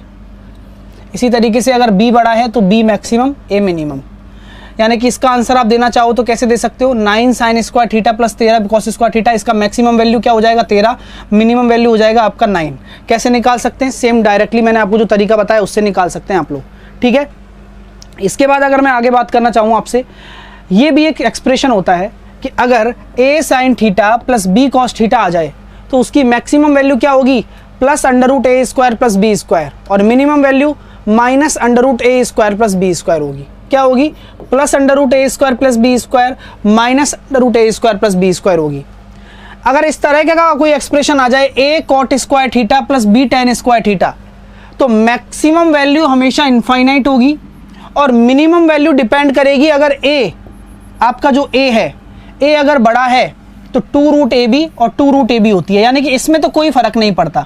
यानी कि अगर मैं बात करूं cot और tan वाले केस में कोई फर्क नहीं पड़ता, हमेशा 2√ab होगी, ठीक है ना, 2√ab होगी, 2√ab होगी। लेकिन अगर ये वाली बात आ जाए तो ध्यान रखना कि a है ना, जो a हमेशा साइन के साथ आएगा, b हमेशा कॉसेक के साथ आएगा।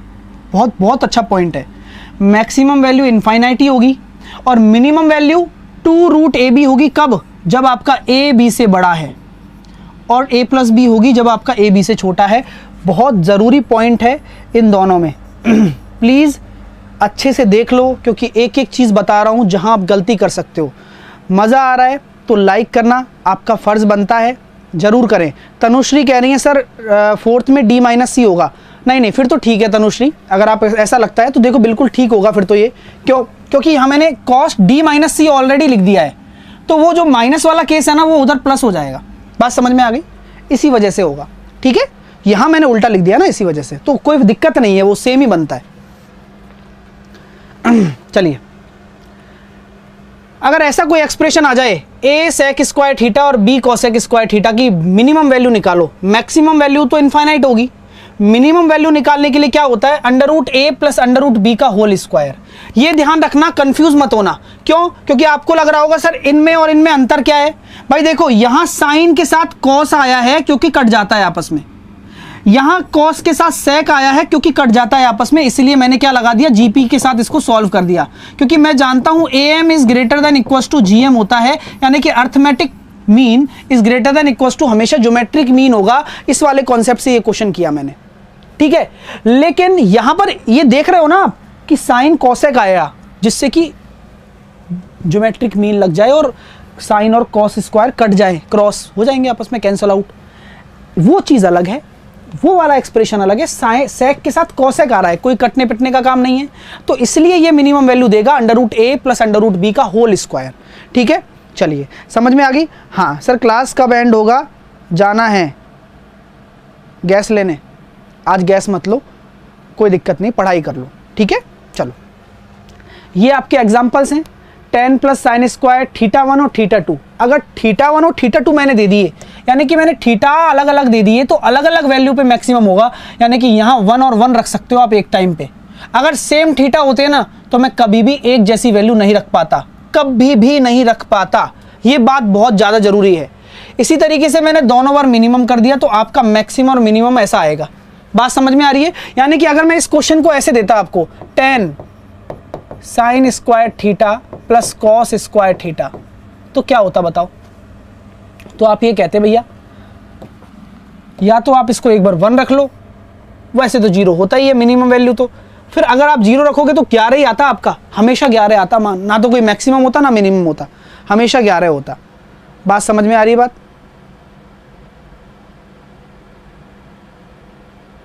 चलिए, समझ में आ रही है? तो ये थीटा अलग अलग है ना, तो अलग अलग मान हो जाते हैं। ये अलग अलग तरीके से मैंने सारे क्वेश्चन सॉल्व कर रखे हैं, ठीक है। ये पॉइंट देखिए आप, ये अच्छा पॉइंट है। अगर साइन की पावर 2n है प्लस कॉस की पावर 2m है, इसकी मैक्सिमम वैल्यू क्या होगी?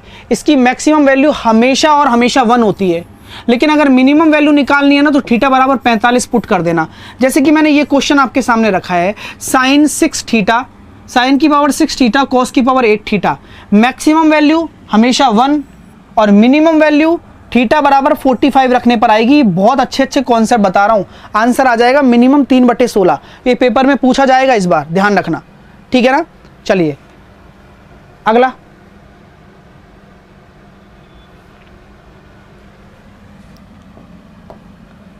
अगर मल्टीप्लाई में आ जाए तो साइन की पावर n, कॉस की पावर n मल्टीप्लाई में आ गया। अगर n आपका इवन है तो मैक्सिमम वैल्यू 1/2 की पावर n होती है और मिनिमम 0 होती है। और आ जाए तो 1/2 की पावर n माइनस 1/2 की पावर n, दोनों होती है मैक्सिमम और मिनिमम। मज़ा आ गया? चीज़ें क्लियर हो गई? चलिएगा, ठीक है।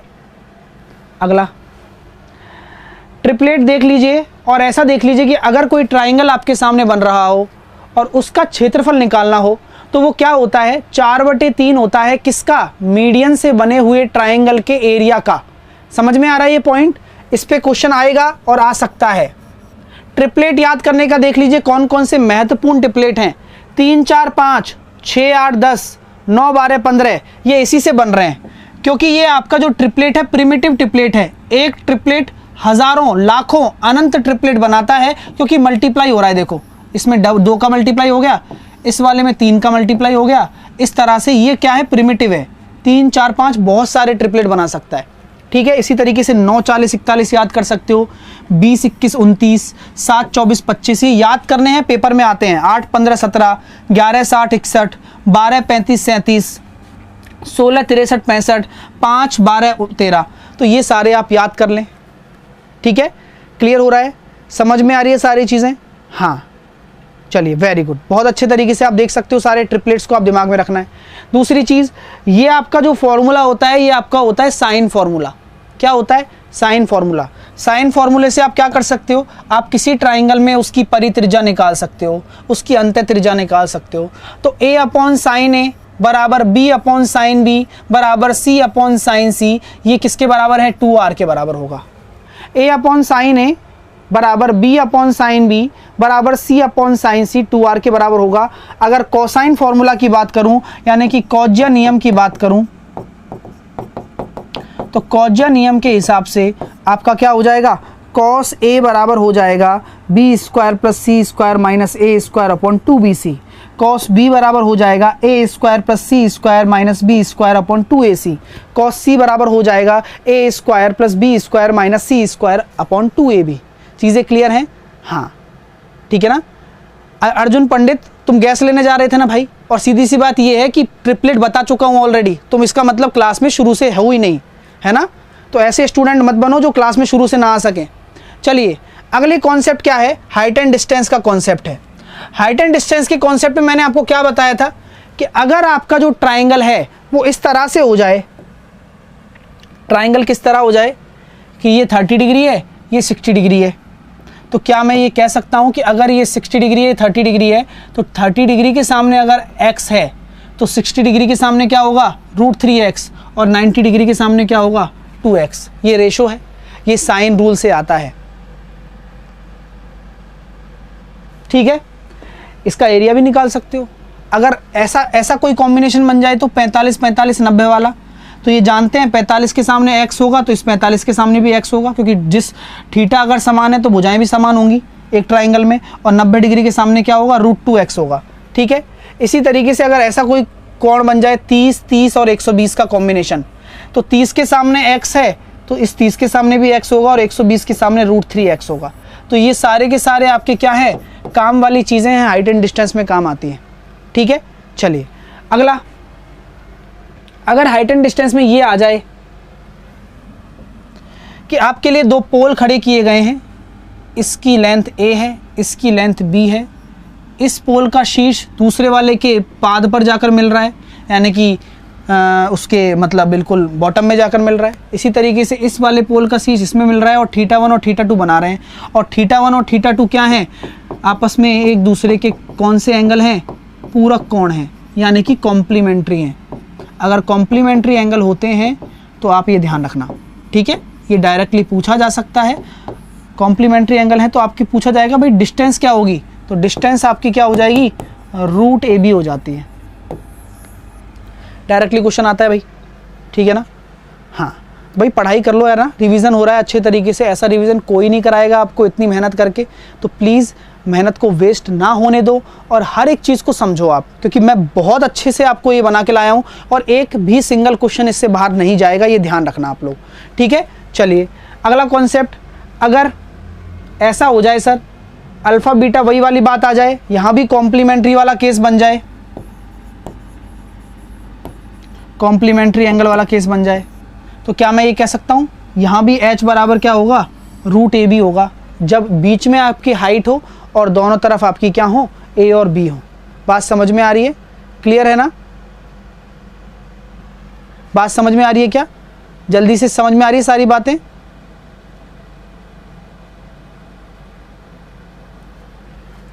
चलिए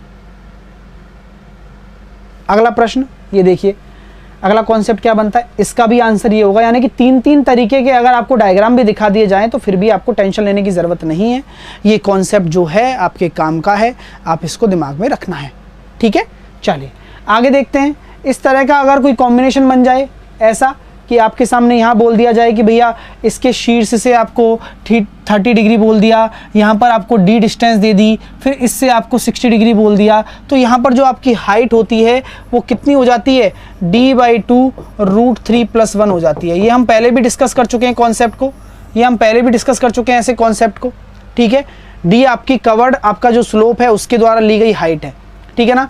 अब आगे की मैं बात करना चाहता हूँ ज्योमेट्री की, तो ज्योमेट्री की अगर मैं बात करना चाहूँ आप लोगों से, तो ज्योमेट्री में अगर एक ट्राइंगल होता है तो उस ट्राइंगल का एरिया कैसे निकालेंगे, हीरोज़ के फॉर्मूला से निकाल सकते हैं, या फिर आपको हाइट दे रखी हो, ठीक है, या फिर आपको हाइट दे रखी हो तो भी आप निकाल सकते हैं, ठीक है ना। तो यहाँ पर हम ये कह सकते हैं कि 1/2 आधार इंटू ऊंचाई हो जाता है, 1/2 आधार इंटू ऊंचाई हो जाता है एरिया ऑफ ट्राइंगल, ठीक है। यहाँ पर कह सकते हैं s इंटू एस माइनस ए, एस माइनस सी हीरो का फॉर्मूला। यहाँ पर s क्या है, s आपका अर्ध परिमाप है, a + b + c/2 है s, जिसको बोलते हैं सेमी पेरीमीटर बोलते हैं, और क्या बोलते हैं। अगर मान के चलिए इन दोनों के बीच में अगर आपको थीटा दे दिया, यानी कि एंगल ए दे दिया, तो भी एरिया आप निकाल सकते हो। कैसे? 1/2 उसकी आसन्न भुजाओं का गुणनफल और उसके बीच का कोण। ये शानदार फॉर्मूले हैं सारे के सारे, अब कभी भी क्वेश्चन इनसे उठ सकता है। तो अगर मैं ए बी, इसके बीच में एंगल सी है तो इसका एरिया ये हो जाएगा। इसके बीच में अगर एंगल बी दे रखा है तो ए सी साइन बी, और ये वाला मैं बता चुका हूं पहले आपको, बीच में अगर एंगल हो तो। क्लियर है ना? समझ में आ रही है बात? क्लियर हो रही है सारी की सारी चीजें? हाँ ठीक है, तो समझ में आ रहा है। और अच्छे से लाइक करते रहो, शेयर करते रहो। अगला कॉन्सेप्ट क्या है कि अगर आपके सामने ऐसा कुछ दे दिया जाए, एक आपको ट्राइंगल दे दिया, ऐसे ही ट्राइंगल दे दिया और उसके अंदर एक सर्किल बना दिया और उसके बाहर एक सर्किल बना दिया, तो ये बताइए परित्रिज्या क्या होती है? परित्रिज्या होती है आपकी A B C upon 4 delta, और ये डेल्टा क्या है? आपका एरिया ऑफ ट्राइंगल। कैसे निकाल सकते हो? अभी बताया था ना, अलग अलग तरीके से आप निकाल सकते हो। और अगर छोटी त्रिज्या की बात करूं तो क्या हो जाएगा? Del by S. क्या हो जाएगा? डेल बाई एस, यानी कि एरिया अपॉन अर्ध परिमाप। बात समझ में आ रही है? चलिए आगे देखते हैं। अगर आपके सामने इस तरह का कोई आपके सामने डायग्राम आ जाए, यानी कि एक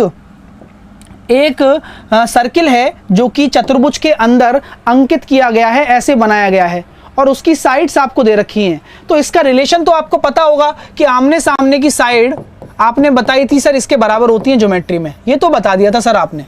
लेकिन और क्या हो सकता है? मैं आपसे पूछूं कि भैया बता दो इसका क्षेत्रफल क्या होगा, इस सर्किल का क्षेत्रफल, तो आप इस सर्किल का क्षेत्रफल लिख सकते हो √ABCD।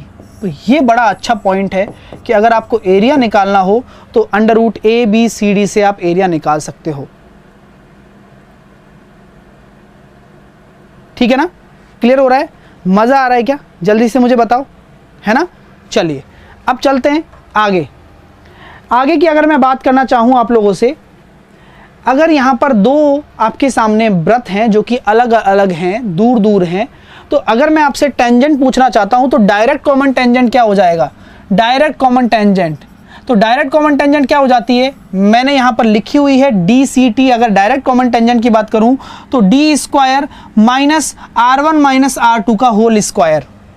अगर ट्रांसवर्स कॉमन टेंजेंट जो कि ये होती है, ये कितना हो जाएगा? केंद्रों के बीच की दूरी, माइनस तो आता ही है, यहाँ पर R1 प्लस R2 का होल स्क्वायर हो जाता है।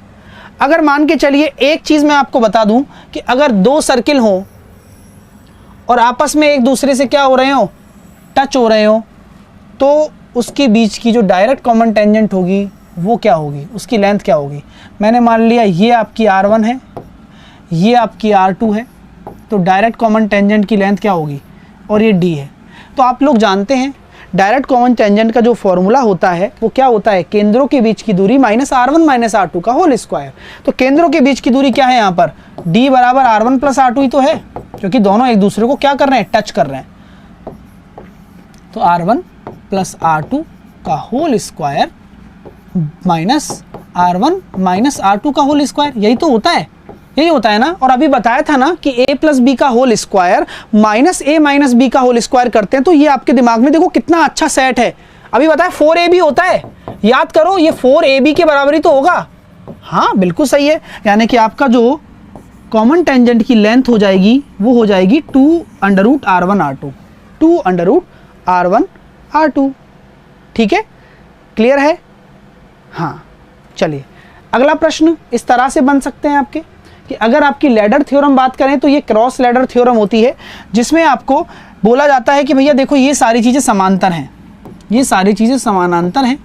यहाँ पर अगर आपको 1/z निकालना है तो वो किसके बराबर हो जाएगा? 1/x plus 1/y।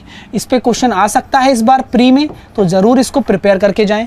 ठीक है, अगला ये आपकी जो थ्योरम है ये क्या दर्शा रही है, ये ज़रा देख लीजिए कि अगर कोई ट्राइंगल आपको दे रखा हो तो उस ट्राइंगल की साइड्स का स्क्वायर का सम, उसकी ट्राइंगल की साइड के स्क्वायर का सम आपका क्या होता है? यहाँ से दो एक्सप्रेशन आपके निकल रहे हैं। माध्यिकाओं के सम का क्या होता है? 4/3 होता है। एक एक्सप्रेशन ये निकल गया कि अगर किसी त्रिभुज में उसकी साइड का स्क्वायर देखा जाए तो उसका सम 4/3 हो जाएगा उसकी माध्यिका के स्क्वायर के सम के। ठीक है, अब यहां से एक एक्सप्रेशन और निकाल सकते हो ना आप। क्या मैं इस AG को क्या लिख सकता हूं, इस AG को मैं 2/3 AD लिख सकता हूं। तो मैंने यही किया, मैंने हर किसी को क्या कर दिया, मतलब ये क्या है 2/3 AD है ना, ये बराबर AG के है। तो हम AD को क्या लिख सकते हैं यहां से 3/2 AG। तो मैंने हर किसी को ऐसे ही पुट कर दिया। तो यहां से एक एक्सप्रेशन निकल कर आया AG, BG और CG। अगर इसके टर्म में अगर बात करो तो ये डायरेक्टली आप देख सकते हो कि 3 टाइम होता है। तो इस पे इस बार क्वेश्चन आ सकता है, इस पे इस बार क्वेश्चन आ सकता है आपका। बात समझ में आ रही है? ये हर एग्जाम के लिए ज़रूरी है। अगर ये पढ़ लिया ना तो मैं एक भी नंबर आपका एडवांस मैथ में नहीं कटने दूंगा। ये आपको फील आ रहा है क्या? जल्दी से थम्स अप करके बताओ। और मज़ा आ रहा है ना यार, आप शेयर कर दो फटाफट से। मैं भी थोड़ा पानी वानी पी लेता हूँ। सबके लिए इंपॉर्टेंट है, दुनिया का कोई भी एग्जाम क्यों ना हो, बहुत सारी चीज़ें आपको समझ में आ रहा होगा, खुद फील आ रहा होगा कि हाँ यार पूरा रिवीजन हो गया। जल्दी से बताओ कुछ कुछ को ऐसा फील आ रहा है ना?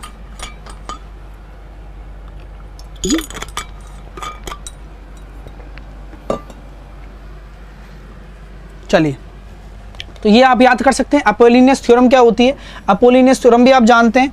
यहां पर आपकी क्या है, AD आपकी माध्यिका है, AD आपकी क्या है, एक माध्यिका है। तो ये आपका होता है अपोलिनियस, इतना सा है ना, उसको साथ में मत मानना, वो AD माध्यिका लिखी हुई है कि आपकी जो जिस शीर्ष से आपने सामने बोला भुजा पर माध्यिका डाली है ना, तो उसकी संलग्न साइड्स का स्क्वायर AB + AC का स्क्वायर बराबर होता है 2 टाइम, सामने आके पड़ी है तो 2 टाइम ऑफ AD यानी कि माध्यिका और उसका आधा। आप BD ले सकते हो या फिर आप CD भी ले सकते हो, क्योंकि दोनों बराबर हैं, दोनों बराबर हैं। ठीक है, एग्जाम से पहले ये इससे बेटर कुछ नहीं हो सकता था कि आप सारी चीज़ें एक बार देख जाओ, ऐसी थ्योरम देख जाओ, क्या पता कल एग्जाम में आ ही जाए। बिल्कुल आएगी, देखिएगा। ये अपोलिनियस दिमाग में बैठ गई होगी। आगे देखते हैं, एंगल बाइसेक्टर थ्योरम क्या होता है। ये अगर एंगल बाइसेक्टर थ्योरम में क्या होता है, AB का इस BD से रेशो बराबर होता है AC का इस CD से रेशो के। ये सारे प्रूफ के साथ मैंने बताए हुए हैं। एंगल बाइसेक्टर थ्योरम भी आप देख सकते हो। साथ के साथ अगर दो माध्यिकाएं, किसी त्रिभुज में दो माध्यिकाएं ऐसे जा रही हैं और दोनों एक दूसरे को 90 डिग्री पर काट रही हैं, तो जिस पर ये जा रही है ना, उन माध्यिकाओं का स्क्वायर कर लो और जो छोड़ दी ना उसका 5 टाइम के स्क्वायर के बराबर कर दो। ये शानदार थ्योरम है, इस पे क्वेश्चन आता है और बोलेगा कैसे, भाषा में बोलेगा। कैसे बोलेगा, भाषा में, लैंग्वेज में बोलेगा कि दो माध्यिकाएं अगर एक दूसरे को 90 डिग्री पर काट रही हैं तो इस तरीके से आप क्या कर सकते हैं, यहाँ पर परपेंडिकुलर बता सकते हैं और ये AB square plus AC square बराबर 5BC स्क्वायर हो जाएगा। ठीक है, अगला ये आप जानते हैं, अगर एक इक्विलेटरल ट्राइंगल हो और किसी बिंदु से 3 आपके लंब डाले जाएं, परपेंडिकुलर डाले जाएं, तो ये बहुत आसान होता है, क्योंकि हम ये जानते हैं कि आपकी जो हाइट है ना, आप इसको ये मान लो, बाकी सब आसान हो जाएगा इसमें आपका। अगर आपको मान के चलो भुजा निकालनी है इसके सापेक्ष में, तो √3 क्या होता है, h बराबर √3a/2 होता है ना। अगर a निकालना है तो आप 2h की जगह क्या रख दो, P1 + P2 + P3 अपॉन √3। ठीक है, चलिए नेक्स्ट कॉन्सेप्ट, ये आपको मैंने बता ही दिया है कि माध्यिकाओं के योग का क्या होता है, 4/3 होता है। ये अभी हमने सीख ही लिया है ना। हाँ, ये बहुत अच्छा पॉइंट है। अगर किसी त्रिभुज के अंदर इस तरह से कोई आपको दो वृत्त दे रखे हैं, एक ये बड़ा सर्कल और एक छोटा सर्कल ऊपर फंसाया हुआ है, और ये थीटा दे रखा है ये वाला, यानी कि इस तरह का कुछ डायग्राम है। ये बहुत अच्छा कॉन्सेप्ट है मेरे प्यारे स्टूडेंट। अगर आपको नहीं पता है तो जरूर इसको नोट कर लेना और याद रखना, पेपर के लिए याद रखना। जी हाँ, यानी कि ये वाला थीटा है आपका और ये आपकी बड़ी आर है और ये आपकी छोटी आर है। तो अगर आपको साइन थीटा निकालना होगा ना, तो ये डायरेक्टली याद रखना r - r upon r + r। अब ये कैसे याद रखेंगे सर हम, कि नीचे प्लस आएगा ऊपर माइनस आएगा, क्योंकि साइन थीटा का जो मान है ना, वो कभी भी 1 से ज़्यादा नहीं हो सकता, -1 से 1 के बीच में होगा। अब अगर ऊपर r + r रख दोगे तो 1 से ज़्यादा हो जाएगा ना, तो इसी वजह से क्या होता है, इस तरीके से आप इस चीज़ को कर सकते हो। ठीक है, हाँ, मज़ा आ गया, चीज़ें क्लियर हो गई, समझ में आ रहा है सब कुछ। चलिए, अच्छे से क्लियर हो रहा है ना, सारी चीज़ें समझ में आ रही है भाई। वीडियो को लाइक वाइक करो यार, जितने भी मेरे प्यारे स्टूडेंट देख रहे हैं, जो अभी मेरे सामने जुड़े हुए हैं, लाइक वाइक करो अच्छे से, है ना। चलिए अगला कॉन्सेप्ट ये देखिए, इसी तरीके से यहाँ पर ये कॉन्सेप्ट भी निकल कर आता है कि अगर ऐसे वृत्त के अंदर दो हो और इक्विलेटरल ट्राइंगल हो, यहाँ पर ट्राइंगल ABC क्या है, एक समबाहु त्रिभुज है। कौन सा त्रिभुज है, समबाहु। तो समबाहु त्रिभुज में ये ध्यान रखिएगा, जो आपकी छोटी आर है और बड़ी आर है, इस वाले ट्राइंगल के अंदर हो, ऐसे इस तरह से हो, ठीक है ना। वैसे नहीं, वैसे कहीं आप ये समझ रहे हो कि सर उस तरीके से तो आप 2:1 होता है, इस तरह से आपकी प्लेस हो तो यहाँ पर ये 1:3 के रेशो में आएगा, ठीक है। अगला ज्योमेट्री, 2D का आपकी जो है 2D ज्योमेट्री के जो फॉर्मूले हैं वो बता देते हैं आपको। 2 डायमेंशनल स्क्वायर का एरिया क्या होता है ये आप जानते हैं, अगर S आपकी साइड है तो स्क्वायर का एरिया हो जाएगा S²। परिमाप कितना हो जाएगा, चारों साइड बराबर होती हैं, 4S हो जाएगा, ये पेरीमीटर हो गया, ठीक है। इसी तरीके से रेक्टेंगल है, रेक्टेंगल का आपको दे रखा है लेंथ, ये लेंथ दे रखा है, ये आपको क्या दे रखा है, W दे रखा है विड्थ, इसमें W दे रखा है विड्थ आपको। तो हम ये कह सकते हैं कि आपका जो एरिया हो जाएगा वो कितना हो जाएगा, लेंथ इंटू विड्थ हो जाएगा। और पेरीमीटर क्या होता है, आमने सामने की भुजाएं बराबर होती हैं। अगर मैं इस पे आपको एक कॉन्सेप्ट बता दूं, कॉन्सेप्ट आपको पता होना चाहिए, रिवीजन हो रहा है, ध्यान रखना। अगर आपके सामने ये एक रेक्टेंगल है आपका, ये एक रेक्टेंगल है A और B, इसकी साइड है, या फिर मैं इसको A बोल देता हूँ या इसको B बोल देता हूँ। ये एक रास्ता निकाल रहे हो आप, क्या निकाल रहे हो, एक रास्ता इसके बीच में से ऐसे रास्ता निकाल रहे हो। तो इस रास्ते का क्षेत्रफल क्या होगा, बताओ, इस पूरे रास्ते का क्षेत्रफल क्या होगा। अगर मैं रास्ते की चौड़ाई को क्या मान दूँ, W मान लूँ, रास्ते की चौड़ाई को क्या मान लूँ मैं, W मान लूँ, तो क्या हो जाएगा भैया, हम जानते हैं सर, आपने बताया था कि लेंथ प्लस विड्थ, अंदर रास्ता है -W इंटू W। W क्या है, रास्ते की चौड़ाई है, ठीक है। माइनस क्यों आया, क्योंकि अंदर है, बात समझ में आ गई। और एक सिंगल पीस में, अगर मैं बात करूं, एक रेक्टेंगल है आपके सामने, इस रेक्टेंगल के अंदर की तरफ आप क्या बना रहे हो, एक रास्ता बना रहे हो, यानी कि ये आपकी लेंथ है, ये आपकी विड्थ है, और अंदर की तरफ आप रास्ता बना रहे हो इनसाइड, और इसकी भी विड्थ क्या है, रास्ते की W है। तो एरिया क्या हो जाएगा रास्ते का, लेंथ प्लस विड्थ, अंदर की तरफ है तो -2W इंटू 2W, ठीक है, -2W इंटू 2W, ठीक है। अगर आप बाहर की तरफ एक रास्ता बना रहे हो, यानी कि अगर आपने एक रेक्टेंगल ले रखा है, इसकी लेंथ है, इसकी विड्थ है, और बाहर की तरफ आपने एक रास्ता बनाया W चौड़ाई का, तो क्या हो जाएगा, length plus width plus 2W into 2W। तो ये क्या है, रास्ते का क्षेत्रफल है ना, यानी कि ये क्या है, पाथ एरिया है, सारा सब में जो आ रहा है वो पाथ एरिया आ रहा है। तो उम्मीद करता हूँ क्लियर हो गया होगा, यहाँ तक समझ में आ रहा है। चलिए हाँ, अगला ये आप समझ सकते हो, ट्राइंगल के बारे में ऑलरेडी बता चुके हैं हम लोग, ये भी ट्राइंगल के बारे में हम बता चुके हैं सारी चीज़ें, एरिया वेरिया। तो ये आपका पैरेललोग्राम है, पैरेललोग्राम का एरिया क्या होता है, आधार इंटू ऊंचाई होता है, ठीक है। चलिए इसके बाद ट्रेपेजियम भी हम बता चुके हैं आपको सारी चीज़। ट्रेपेजियम क्या होता है कि समांतर भुजाओं का योग इंटू उनके बीच की दूरी, और पेरीमीटर क्या हो जाएगा, सबका योग, ठीक है। ये आपका ट्रेपेजियम हो गया। साथ के साथ आपके सामने ये क्या है, ये आपके सामने सर्किल है, तो सर्किल का क्या हो जाएगा, एक सर्किल है जिसकी रेडियस r है आपके लिए, डायमीटर d है, तो यहाँ पर d बराबर 2r, और एरिया आपका πr² है। ये आपको सर्किल के बारे में पता है। ये आपका सेक्टर का एरिया होता है, ये भी आप सब लोग जानते हैं कि अगर मैं आर्क की बात करूं, यानी कि लेंथ ऑफ आर्क, तो वो होता है θr। तो ये आप जरूर ध्यान रखना, चाप की लंबाई क्या होती है, कोण गुणा त्रिज्या होती है, ठीक है। ये सारी चीज़ें आप याद रखेंगे, ये बहुत काम की चीज़ मैंने आपको सारी दे दी हैं, ठीक है। ये आपका क्या कहते हैं, एनलस है, जिसमें बलय कहते हैं, जिसको आप क्या कहते हैं, बलय कहते हैं, बलय, है ना, रिंग। तो इसका एरिया आपको पता है, रेडियस निकाल सकते हो, एरिया निकाल सकते हो, πr² -r² हो जाएगा, छोटी बड़ी त्रिज्या में से छोटी त्रिज्या माइनस हो जाएगी, ठीक है ना। ये सारी चीज़ें बहुत प्यारी हैं। ये आपका पॉलीगन है, पॉलीगन जो भी मैंने लिखा है फॉर्मूला आपको दिमाग में रखना है, ये सारी चीज़ें आपको याद करके जानी है और ये रिवाइज करके जानी है। अगर आ जाता है क्वेश्चन कोई बात नहीं, वैसे पॉलीगन से क्वेश्चन इस तरीके के नहीं पूछे जा सकते हैं, और पूछे भी जाते हैं तो ये दिमाग में रखना है आपको, ठीक है। आगे की बात करें 3D के लिए, 3D का आपका क्या होता है, ये क्यूब का सारी टेबल है आपके लिए, क्यूब, क्यूबॉइड, सिलेंडर, कोन, स्पेयर, हेमी स्पेयर, ये आप अपने दिमाग में रख सकते हैं क्योंकि आपको ये पता है, ठीक है ना। और अच्छे से सारी चीज़ें क्लियर कर लीजिए, ठीक है ना, अच्छे से सारी चीज़ें क्लियर कर लीजिए। सारी चीज़ें मैंने स्पष्ट रख दी हैं यहाँ पर।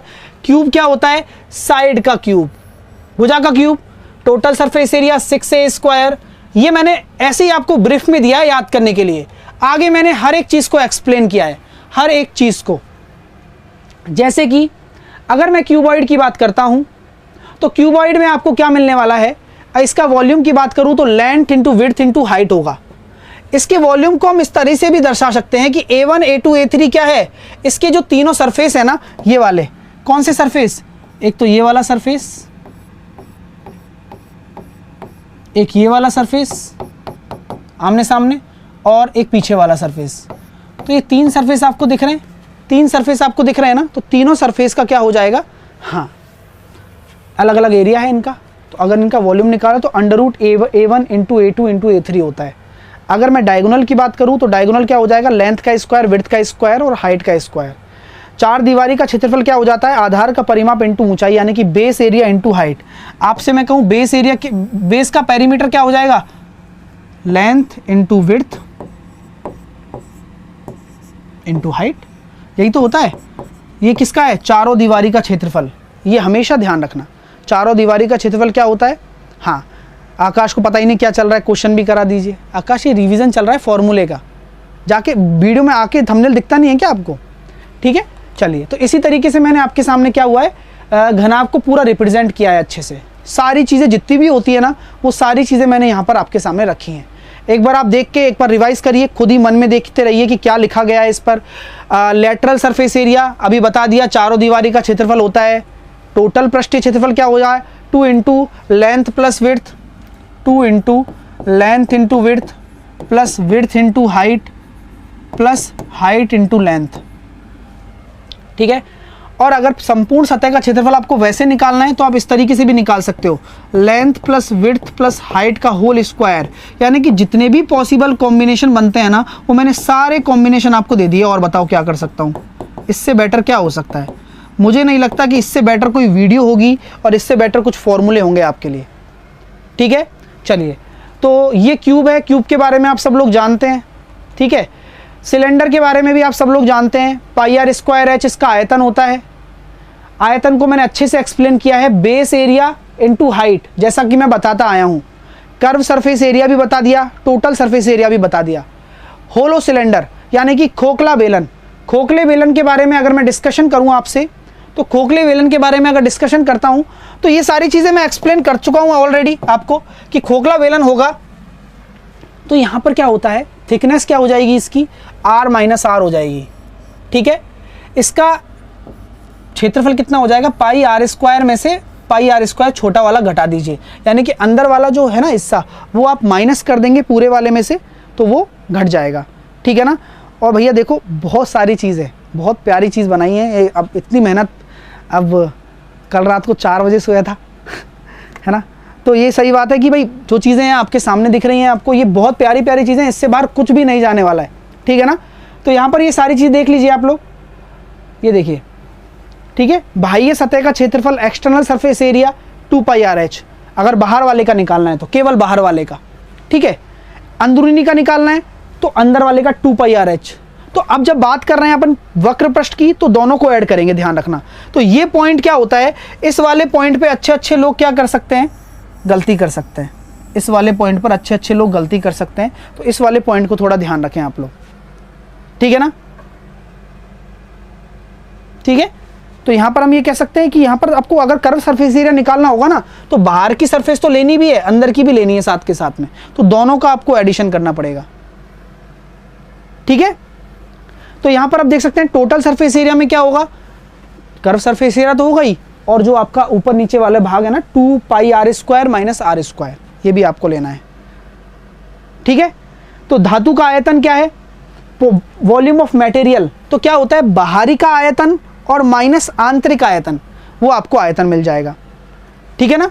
चलिए, तो यहाँ पर आपके सामने कौन है, कौन के बारे में आप सारी चीज़ें डिटेल में देख सकते हो। यहाँ पर कौन की स्लैंट हाइट, कौन किस तरह से है, 1/3 एरिया इंटू हाइट, आयतन क्या हो जाएगा 1/3 पाई आर स्क्वायर एच, पृष्ठीय क्षेत्रफल वाला 1/2। अब ये क्या होता है कि जब मैं कोर्स में पढ़ाता हूँ अनअकैडमी पर भी, तो क्या होता है कि वहाँ उनको एक्सप्लेन किया जाता है कि क्यों आया, कैसे आया।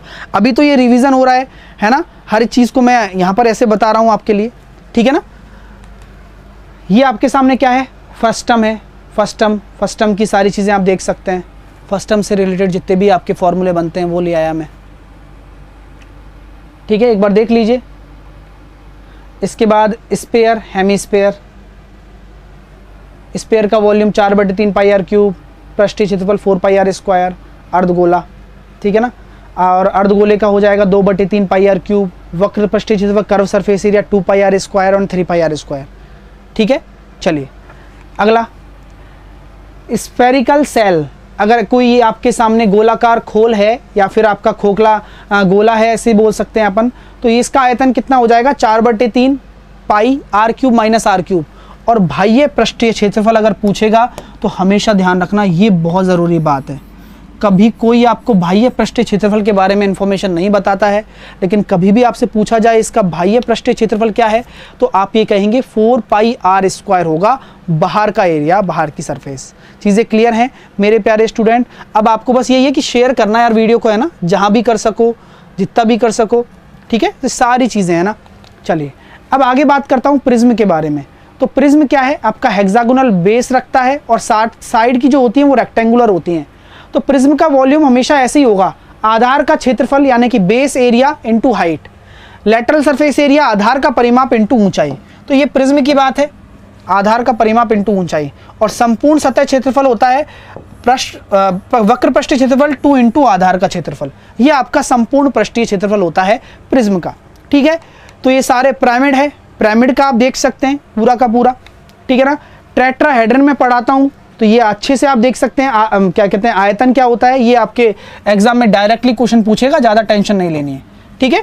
और ऑक्टाहेड्रन, ठीक है ना, ऑक्टाहेड्रन सम अष्टफलक है।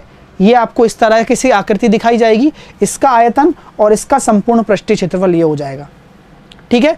हाँ नहीं PDF क्यों करोगे, सारा दिखा तो दिया। हाँ चलो, तो सारी की सारी चीज़ें हैं, इनको आप देख लीजिए, वीडियो में देखिए। इसके बाद आपका कोऑर्डिनेट ज्योमेट्री है, पूरा का पूरा कोऑर्डिनेट ज्योमेट्री मैंने एक्सप्लेन किया है कि डिस्टेंस फार्मूला क्या होता है ना, दो बिंदुओं के बीच में ओरिजिन से अगर डिस्टेंस निकालेंगे तो क्या होगा। इसके बाद अगर मैं बात करूं आपका विभाजन सूत्र क्या होता है, सेक्शन फार्मूला इसको बोलते हैं। अगर m और अनुपात n में एक कोई P R बिंदु है, अंतर विभाजित करता है, तो आपका क्या फार्मूला होता है, mx2 plus nx1 upon m plus n। y coordinate क्या हो जाएगा, my2 plus ny1 n upon m plus n। ये है इंटरनल डिवीज़न के लिए। अगर मैं एक्सटर्नल डिवीज़न की बात करूँगा, ठीक है ना, अगर मैं एक्सटर्नल डिवीज़न की बात करूँगा, चलिए अगर मैं एक्सटर्नल डिवीज़न की बात करना चाहूँ तो एक्सटर्नल डिवीज़न में बस माइनस आ जाता है और कुछ नहीं, ठीक है। आगे अगर बात करें त्रिभुज के केंद्रक की, तो त्रिभुज का अगर केंद्रक की बात करता हूँ तो यहाँ पर हम ये कह सकते हैं कि त्रिभुज के केंद्रक में आपके सामने जो सारी चीज़ें हैं ये इस प्रकार हैं कि अगर 3 कोऑर्डिनेट आपको दे रखे हैं x1 x2 x3, x1 y1 x2 y2 x3 y3, तो अगर x कोऑर्डिनेट निकालोगे तो x1 plus x2 plus x3 y3 हो जाएगा और y coordinate y1 plus y2 plus y3 y3 हो जाएगा। इसके साथ साथ अगर मैं आपसे बात करूं त्रिभुज का जो एंगल है, त्रिभुज का जो क्षेत्रफल है, एरिया ऑफ ट्राइंगल, अगर आपको 3 कोऑर्डिनेट दे रखे हैं तो वो मैट्रिक्स से आपको निकालना पड़ेगा, क्योंकि अगर तीनों पॉइंट आपके असंरेख हैं तभी ट्राइंगल बनेगा। तो आप ये आप ये क्या कर सकते हैं, आप ये क्या कर सकते हैं कि तीनों ट्राइंगल अगर आपके क्या हैं, तीनों पॉइंट आपके संरेख होंगे तो उसको 0 के बराबर कर देंगे। 0 के बराबर कर देंगे तो क्या होगा, तभी आपके ट्राइंगल का एरिया 0 होगा। और ये आपकी क्या है, संरेख, यानी कि तीनों पॉइंट कोलिनियर होने की कंडीशन भी है। और एरिया ऑफ ट्राइंगल निकालने का फॉर्मूला ये रहा, ठीक है। कैसे याद कर सकते हैं, x1 y2 minus y3, x2 y3 minus y1, x3 y1 minus y2। Clear है। चलिए पढ़ाई कर लो यार, है ना, पढ़ाई कर लो। सामने देखो जो चीज़ें बता रहा हूँ ये रिवीजन हो रहा है ना भाई, प्लीज़ क्लास का ध्यान भंग ना करो, ठीक है, ठीक है भाई। चलिए हाँ, तो अभी सामने देखो सब लोग, ये शानदार चीज़ें हैं जो आपके लिए बनाई गई हैं, आपके लिए हैं। अगर आप एक्सटर्नल डिवीजन करते हैं और लैम्डा रेशो 1 मानकर करते हैं तो लैम्डा नेगेटिव आ गया तो उसका मतलब क्या हो जाएगा, जो आपने माना है वो गलत है। तो इसी वजह से आप क्या करो, हमेशा लैम्डा रेशो 1 मानो। जो एम रेशो एन होता है ना, तो अगर डिवीजन की बात करते हो, इंटरनल हो या एक्सटर्नल हो, हमेशा क्या मानो, लैम्डा रेशो 1 मानो। उससे क्या होगा कि आपको ये पता लग जाएगा कि भैया अगर लैम्डा आ गया तो आपका एम रेशो एन भी आ गया।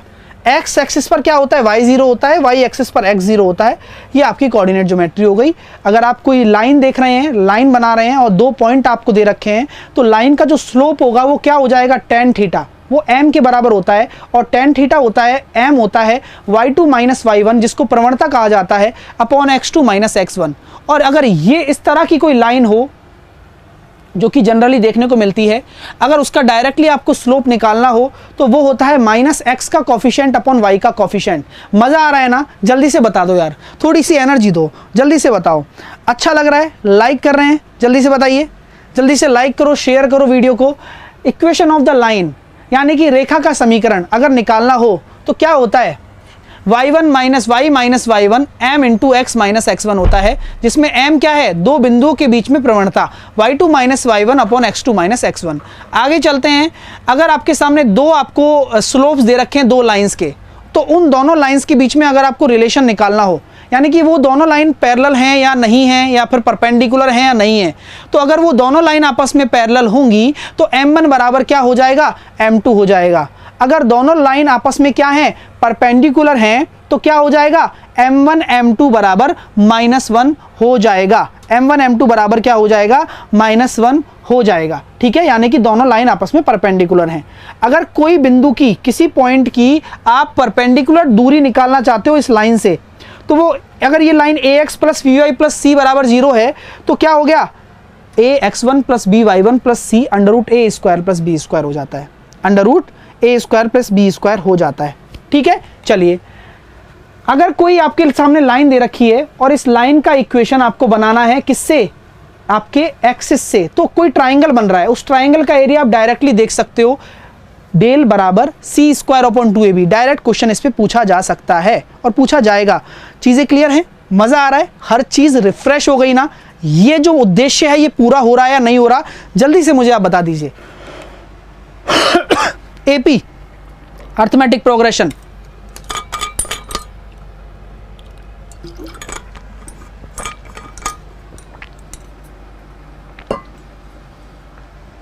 अर्थमेटिक प्रोग्रेशन क्या कहती है, अगर किसी एपी का, एपी समझते हो, कोई चीज सीरीज एक निश्चित अंतर पर बढ़ रही हो, निश्चित डिफरेंस पर बढ़ रही हो, दैट इज कॉल्ड एपी, वह एपी कहलाता है। nth टर्म यानी कि nवा पद, nth टर्म यानी कि nवा पद tn बराबर a plus n minus 1 into D होता है।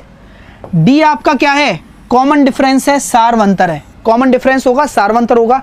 a आपका क्या है, प्रथम पद है, फर्स्ट टर्म है। ठीक है, चलिए आगे बात करते हैं। अगर हमें nth पदों का योग चाहिए, n पदों का सम चाहिए, तो वो क्या होता है, n/2 2a plus n minus 1 into D होता है। अब यहाँ इसको मैं l a प्लस l भी लिख सकता हूँ। l यहाँ पर क्या है, लास्ट टर्म है। अगर तीन नंबर आपके समांतर श्रेणी में है, एपी में है, तो आपका जो b होगा वो a प्लस c/2 हो जाएगा। कितना हो जाएगा, a प्लस c/2 हो जाएगा। इसको कहेंगे हम a प्लस c/2। ये पीडीएफ कहाँ मिलेगी, मेरे टेलीग्राम चैनल पर। ओके, मेरे टेलीग्राम चैनल पर ये पीडीएफ आपको मिलेगी, वहीं मैं आपको पिन कर दूंगा, वहीं से ही आपको ये पीडीएफ मिल जाएगी। ठीक है, अब बार बार ना बोलना, ठीक है ना। टेलीग्राम चैनल पता ही होना चाहिए, maths by Sahil sir, maths by Sahil sir मेरा टेलीग्राम चैनल है। ठीक है ना। आगे देखिए, अगर मैं एपी की बात करता हूं, तो अगर समांतर श्रेणी में 3 पद हैं, 3 पद कौन कौन से मानेंगे हम, पहले बीच में a मान लीजिए, a प्लस डी और a माइनस डी। ठीक है, 4 अगर क्रमागत पद मानोगे तो क्या मानोगे, a minus D, a plus D, a plus 3d, a plus 3d, a minus 3d। ऐसे ही मानने, वरना बात फिसल सकती है। ठीक है, चलिए समझ में आ गई बात। इसके बाद अगर 5 क्रमागत पद हैं तो a ये हो गया, a प्लस डी ये हो गया, a प्लस 2d ये हो गया, और a माइनस डी और a माइनस 2d। इस तरह से आपको पद मानना है। अब बात करते हैं जीपी की। ज्योमेट्रिक प्रोग्रेशन में क्या होता है, अगर आपको nth पद निकालना हो तो a r की पावर n माइनस 1 होता है। a आपका फर्स्ट टर्म है, r आपका कॉमन रेशो है, अगर nth पदों का सम निकालना है तो a इंटू आर की power n minus one upon R minus one होगा। ये क्या है, आपका सम ऑफ nth टर्म है। nth टर्म का जो सम होता है वो होता है। अब यहाँ r क्या है, एक से ज्यादा है।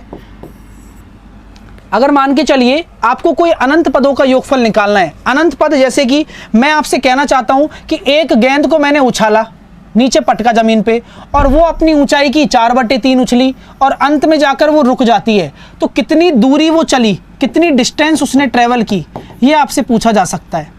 तो वो क्या है, अनंत पदों का योगफल ही होता है।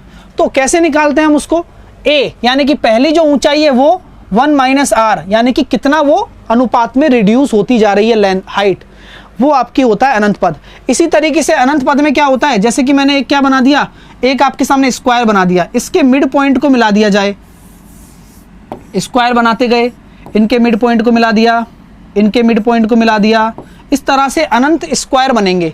तो बोला गया है कि एक, भाई प्रिंस क्या हो रहा है, हाँ क्या हो रहा है भाई प्रिंस, देखो क्लास का माहौल मत खराब करो, ऐसे स्टूडेंट चाहिए भी नहीं, और ऐसे करने से आपकी बहन सब है ना घर में, कोई दिक्कत थोड़ी ना है। आप किसी के बारे में ऐसे कैसे बोल सकते हो, तो प्लीज़ ऐसे ना बोला करो किसी के बारे में, अच्छा नहीं होता है, ठीक है। तो समझ में आ गई बात। तो ज्योमेट्रिक मीन कैसे निकालेंगे, गुणोत्तर माध्य। गुणोत्तर माध्य क्या होता है, अगर ए बी सी अगर गुणोत्तर माध्य में है तो क्या हम ये कह सकते हैं बी स्क्वायर बराबर ए सी, तो क्या हो जाएगा, b बराबर अंडर रूट ए सी हो जाएगा, b बराबर अंडर रूट ए सी हो जाएगा। ये आप ध्यान रखिए, ये जीपी, ये आपका क्या हो जाएगा, जीएम हो जाएगा, ठीक है। हाँ समझ में आ रही है बात, हाँ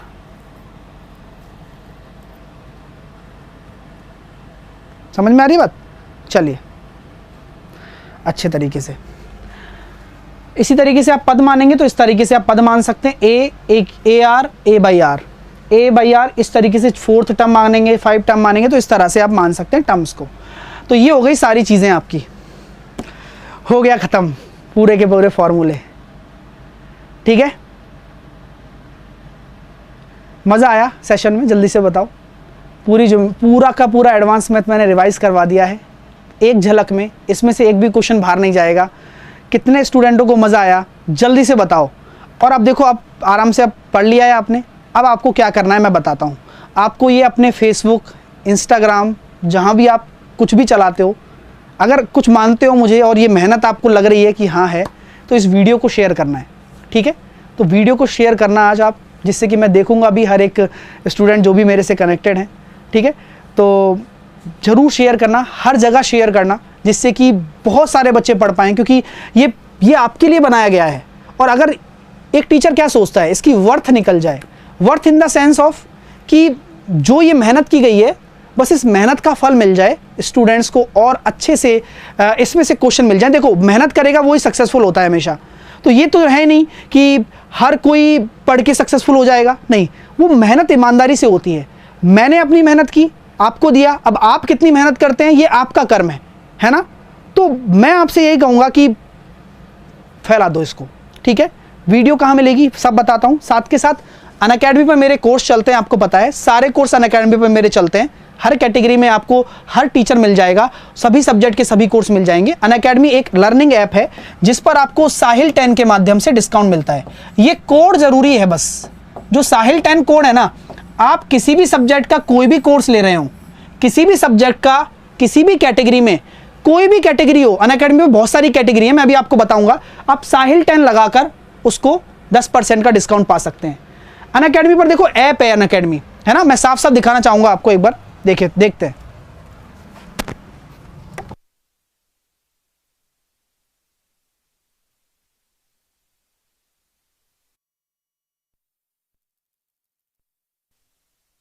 चलिए अभी तो मैंने स्विच करके आपको साफ साफ दिखा दिया है, जरा देख सकते हैं। अनअकैडमी लर्निंग ऐप को आप क्या करेंगे, डाउनलोड कर लेंगे गूगल प्ले स्टोर से। अभी रुकना, क्योंकि टेलीग्राम चैनल भी बताऊंगा कहां से आपको पीडीएफ मिलेगी, ठीक है।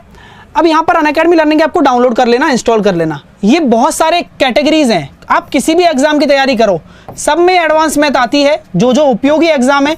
आप इनमें से railway, RPSC, Tamil Nadu PSC, CDS, एफकेट, जीमेट, आप अपना गोल एसएससी सेलेक्ट कर सकते हो, एनटी, UGC NET, CA, MPPSC, RPSC, Tamil Nadu PSC, UP PSC, railway, कोई भी, सब कुछ, कोई भी कैटेगरी सेलेक्ट करना, गेट सब्सक्रिप्शन पर जाना और यहाँ पूछेगा एंटर रेफरल कोड, तो आप साहिल 10 कोड लगाना है। बस कोड का चक्कर है सारा, डिस्काउंट मिलेगा 10%, इसलिए बता रहा हूं, आप चाहे कहीं भी किसी भी कैटेगरी में कोर्स लें, रेफरल कोड अप्लाइड मिल जाएगा, अप्लाई जरूर करना। जैसे कि आप स्विगी जोमेटो में करते हो, आपको अप्लाई जरूर करना है ना। तो ये बात है, 10% की छूट के लिए साहिल 10 आपको बिना किसी गैप के लगाना है। साथ के साथ मैं आपको बता दूं, ये मेरा टेलीग्राम चैनल है, ये मेरा टेलीग्राम चैनल है, आप यहां पर जुड़ जाइए जाकर, यहीं पर ही आपको PDF मिलेगी।